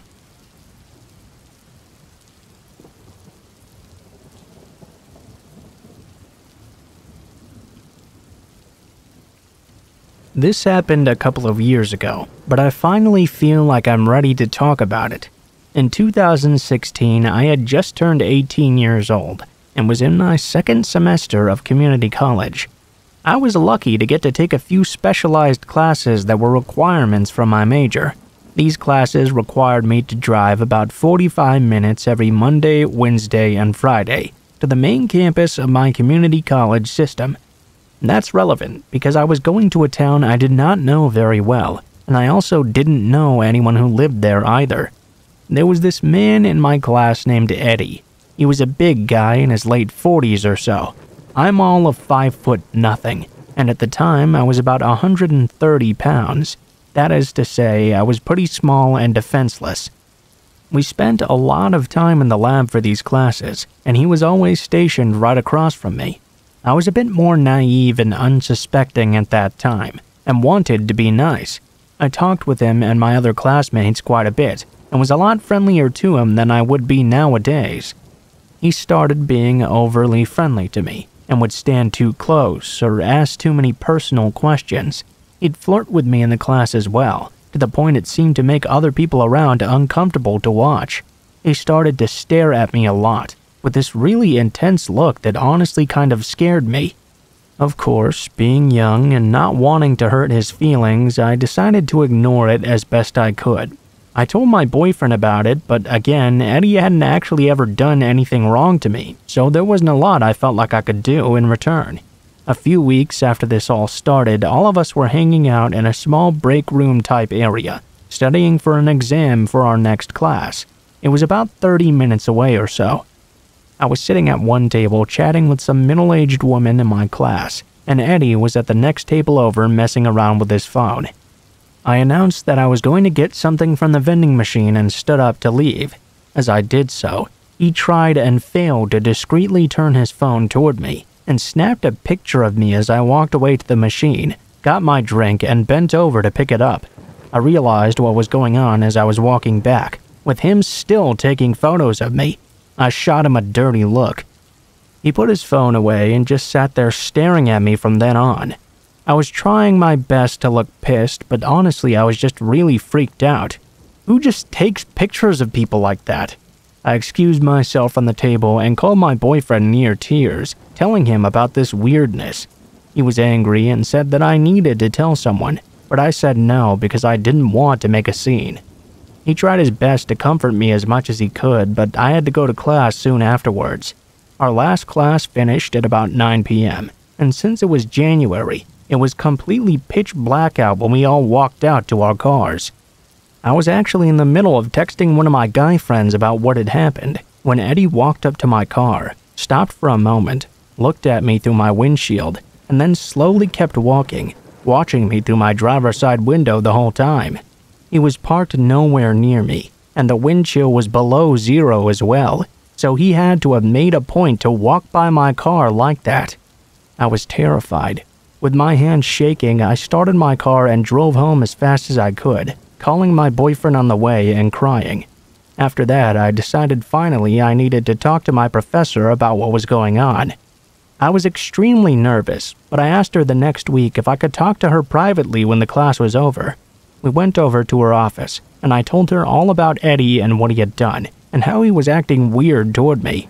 She told me she had noticed that I tensed up and went quiet whenever he got close to me, and had noticed him paying a lot of attention to me as well. She told me she believed me about the pictures. She was honestly amazing with how she handled all this. She promised me she would move things around to where I'd be away from him in the lab. She asked if I wanted her to talk to him about it as well. I said no. I didn't want to make him angrier than he already was, and she said she'd respect that.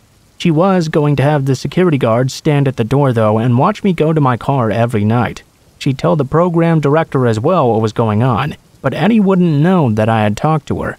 By the time we got all this done, it had been 30 minutes since class had ended. She offered to walk me outside together.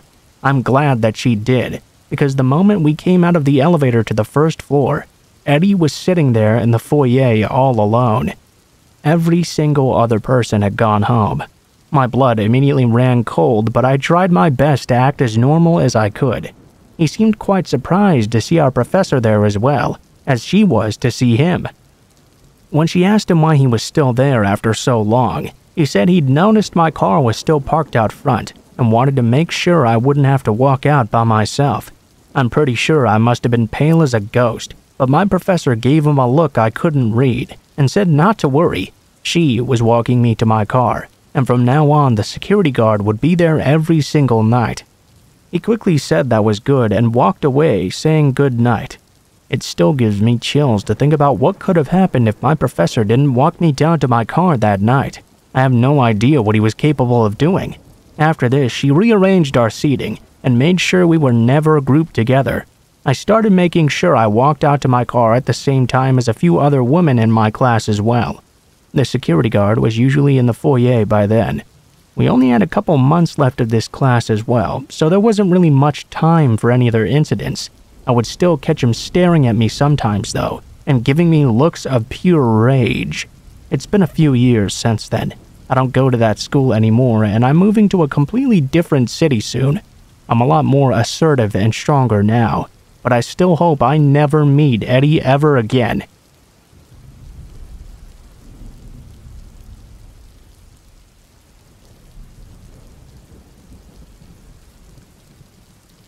This happened earlier last year, and it still fucks me up if I even think about it too much. For a little background story to explain, I'm a delivery driver for Uber Eats, and I've been doing it as a side gig for the past year or so to earn some extra money. Also, I'm a female. Anyway, yeah, Uber Eats. It's a super chill job, although the pay is definitely not ideal, especially during nights. Normally, any pings I get after 10 p.m. are just shitty fast food orders to customers where the chances of being tipped are even lower than what they already are, which is low in and of itself. I would say only 2 in 10 people tip on Uber Eats, but whatever. Anyway, yeah, late night deliveries very rarely profitable, which is why I would very rarely ever do them. However, on this night last year, there happened to be a big bonus going on. Reach 15 deliveries in a certain time frame to get an extra $75. Well, that's music to my ears. When that's the case, late night deliveries rock, because there's no traffic at all, and it doesn't matter where you're picking up from either. McDonald's schmickdonalds, bring on the bonuses. The faster you can get them done, the faster you can get home and knock out. Open roads all the way works just fine for me. I was on a big roll and finished my last Mickey D's run at 2:30 in the morning. I cashed in my bonus and called it a night. For context, this took place in downtown San Diego. Downtown San Diego has fun restaurants and clubs at the core, but as you branch out it gets a lot more seedy. Once you arrive past 16th Street, it gets really sketchy. Lots of homeless camps, the whole works. I tried to actively avoid that area, but in order to get back home and on the freeway, I had to pass through that neighborhood at least a little. One more piece of info, I drive a 2002 shitty Ford Focus, and nothing is automatic. In order to roll the windows up or down, you have to reach over and crank the lever. Because it's a hassle to roll them up and down manually each time, when I do deliveries, I usually just keep both my windows rolled down. It's easier to pick up and deliver through windows that way. This night, fuck me, I had the windows down as usual. I was planning on rolling them up before I passed 16th Street where the homeless camp was, but I didn't even get that far. As I turned down a side street heading toward the main drag, up ahead I see a man in one of those orange reflective construction vests, standing off to the side of the road. There's always some sort of construction going on downtown, and it's pretty common for it to happen at night when most people aren't using the roads. So I didn't really think too much of this. As I began to get closer, the man sprinted into the middle of the street and began waving his arms, signaling for me to stop. I started to slow down, thinking maybe he was going to redirect traffic or reroute me or something. I broke down to 10 miles per hour, then 5, leaving distance to figure out what I'm supposed to do in this moment. He breaks out into a jog towards my car though, and stops directly in front of it, blocking me and my car from moving forward. Fuck. Immediate unease. This is too weird. I wished I had remembered to roll my windows up. It was 3 a.m. on a dark street, and there was not a soul around except me and this dude. People talk about fight or flight, and I've always wondered how I would react in a situation that warranted a similar response. Now I know my reaction is to freeze, because as I was slowing down, it hit me 5 seconds later than it should have. This guy was obviously not a construction worker. Yes, he did have on a hard hat and a vest, and also the creepiest smile I had ever seen in my life now that he had caught me. At first glance, I thought he was smiling just to be friendly, but smiling to acknowledge someone longer than a few seconds is super unnerving. Just try it right now. Count to 5 in your head while grinning like a madman and you'll see what I mean. That's what this guy was doing. Now that he was directly in front of me, I could tell he must be homeless. Older guy, I would guess in his 60s. But homelessness has a special way of making everyone look old, so who knows really. Now he was just staring at me, wild-eyed and smiling, all teeth.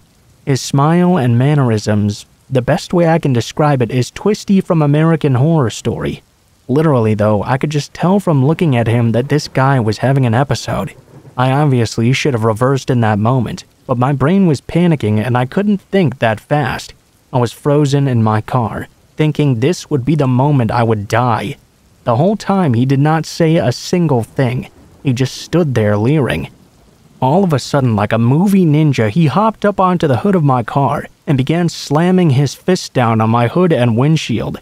I was frozen in terror, just watching this man pounding on my car, crawling around on his hands and knees like the Grudge. He's not saying anything either. He's just crawling and staring at me.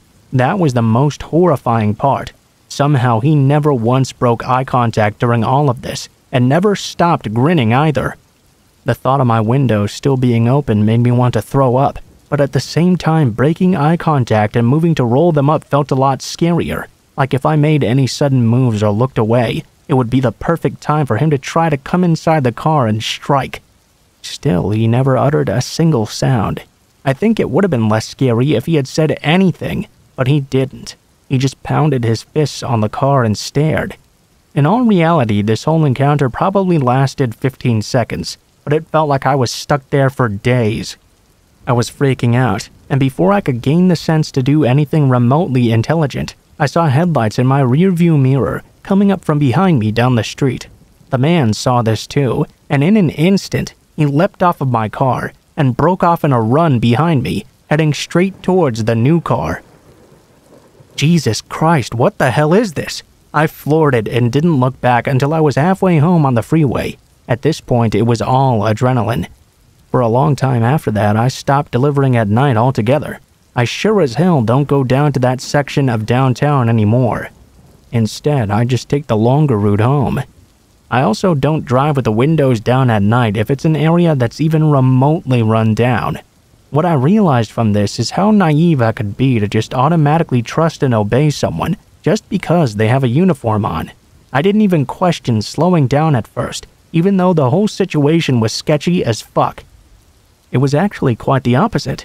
In my mind, I was comforted by the fact that now somebody trustworthy was on the road. I guess my subconscious thoughts went like, oh nice, a public servant doesn't want me making a wrong turn. By the time I stopped, it would have already been too late if this guy wanted to attack me. I shudder thinking about it. I calmed down eventually by reassuring myself this was just probably a crazy dude on drugs who meant no harm.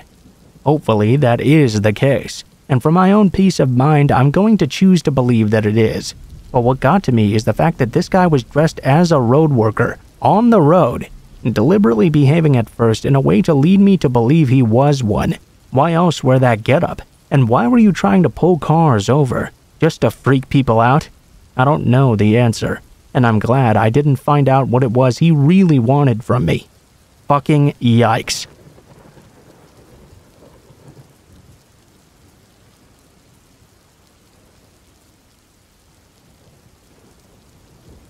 I posted this story also on a Nature Pics subreddit and was told I should post it somewhere like this.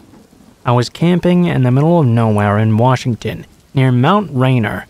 Not an official campground per se, just way out into the forest where I wouldn't have expected another human being for miles. One night though, I wake up and hear something. I open my tent, only to see a guy sitting by where my fire had been just right outside. Nothing particularly noteworthy about the guy himself, just a fairly regular-looking dude, sitting there a couple feet away from my tent. No bag or pack or anything with him really, just a guy. He saw me open the tent, and his eyes got huge like he had just seen a ghost. He took off running. It shook me up pretty badly. But over the next day, I managed to put it out of my mind fairly well, after writing it off as just some odd occurrence. The guy was probably just out here to get high or something, and had somehow managed to set up a camp coincidentally not far away from mine. Then 2 days after that though, and 10 to 15 miles away in totally random directions that nobody could take the same path as on accident, I was sitting by the fire that night when I started hearing some noises. I became more and more convinced that this was now a person. I called out to them, and out of the darkness, someone called back. Do you know how to get to Bell's Canyon? I said no. I don't even think that was a real place there. They kept on talking from just outside of my field of vision. I tried to see them with my flashlight, but they yelled at me to aim that away. Kind of spooked and not wanting to piss off a potentially crazy person, I did just that. After about 15 minutes of me being very freaked out, and them talking out of the darkness and asking completely random questions, it sounded like the voice had gotten closer, so I shined my light that way again. It was the exact same dude who had just been outside of my tent 2 nights before. He must have followed me almost 15 miles over 2 days, because there's no possible way he could have just accidentally wound up in this same spot, as vast as the whole wilderness is. There was no possible way. As soon as my light hit him, he took off running again. I started to chase him, but I didn't want to get lost in the wilderness in the dark. I stopped fairly quickly, after only about 100 or 200 feet. Obviously, this was not an incident that could just be written off. The only way he could have been in both places is specifically if he was following me now. I decided the trip was now over first thing in the morning and hiked back out over 3 days, constantly doubling back, trying to throw anyone following off my trail and occasionally hiding, waiting to see if he would come by stalking me. I really can't begin to describe how terrifying it was to feel like I was being hunted through the woods, to actually have to brainstorm on things I could best do to avoid being potentially slaughtered. On the very first night of hiking out, twice I heard what sounded like a person walking circles outside my tent, but by the time I mustered the courage to look, nobody was there. On the second night, I heard what I thought was an animal making noises at first in the distance. Slowly, though, it began to sound more like a human making animal calls. Maybe it could have actually been an animal. I didn't ever actually see the guy again, but it definitely sounded like a person making howling noises instead. I literally almost cried when I finally got back to my car. The relief was so strong. To this day, it's probably one of the most terrifying experiences I've ever had. I have no idea who the guy was or what his intentions were. I also have no way of ever getting an explanation, but I really can't articulate just how terrifying a few days it was.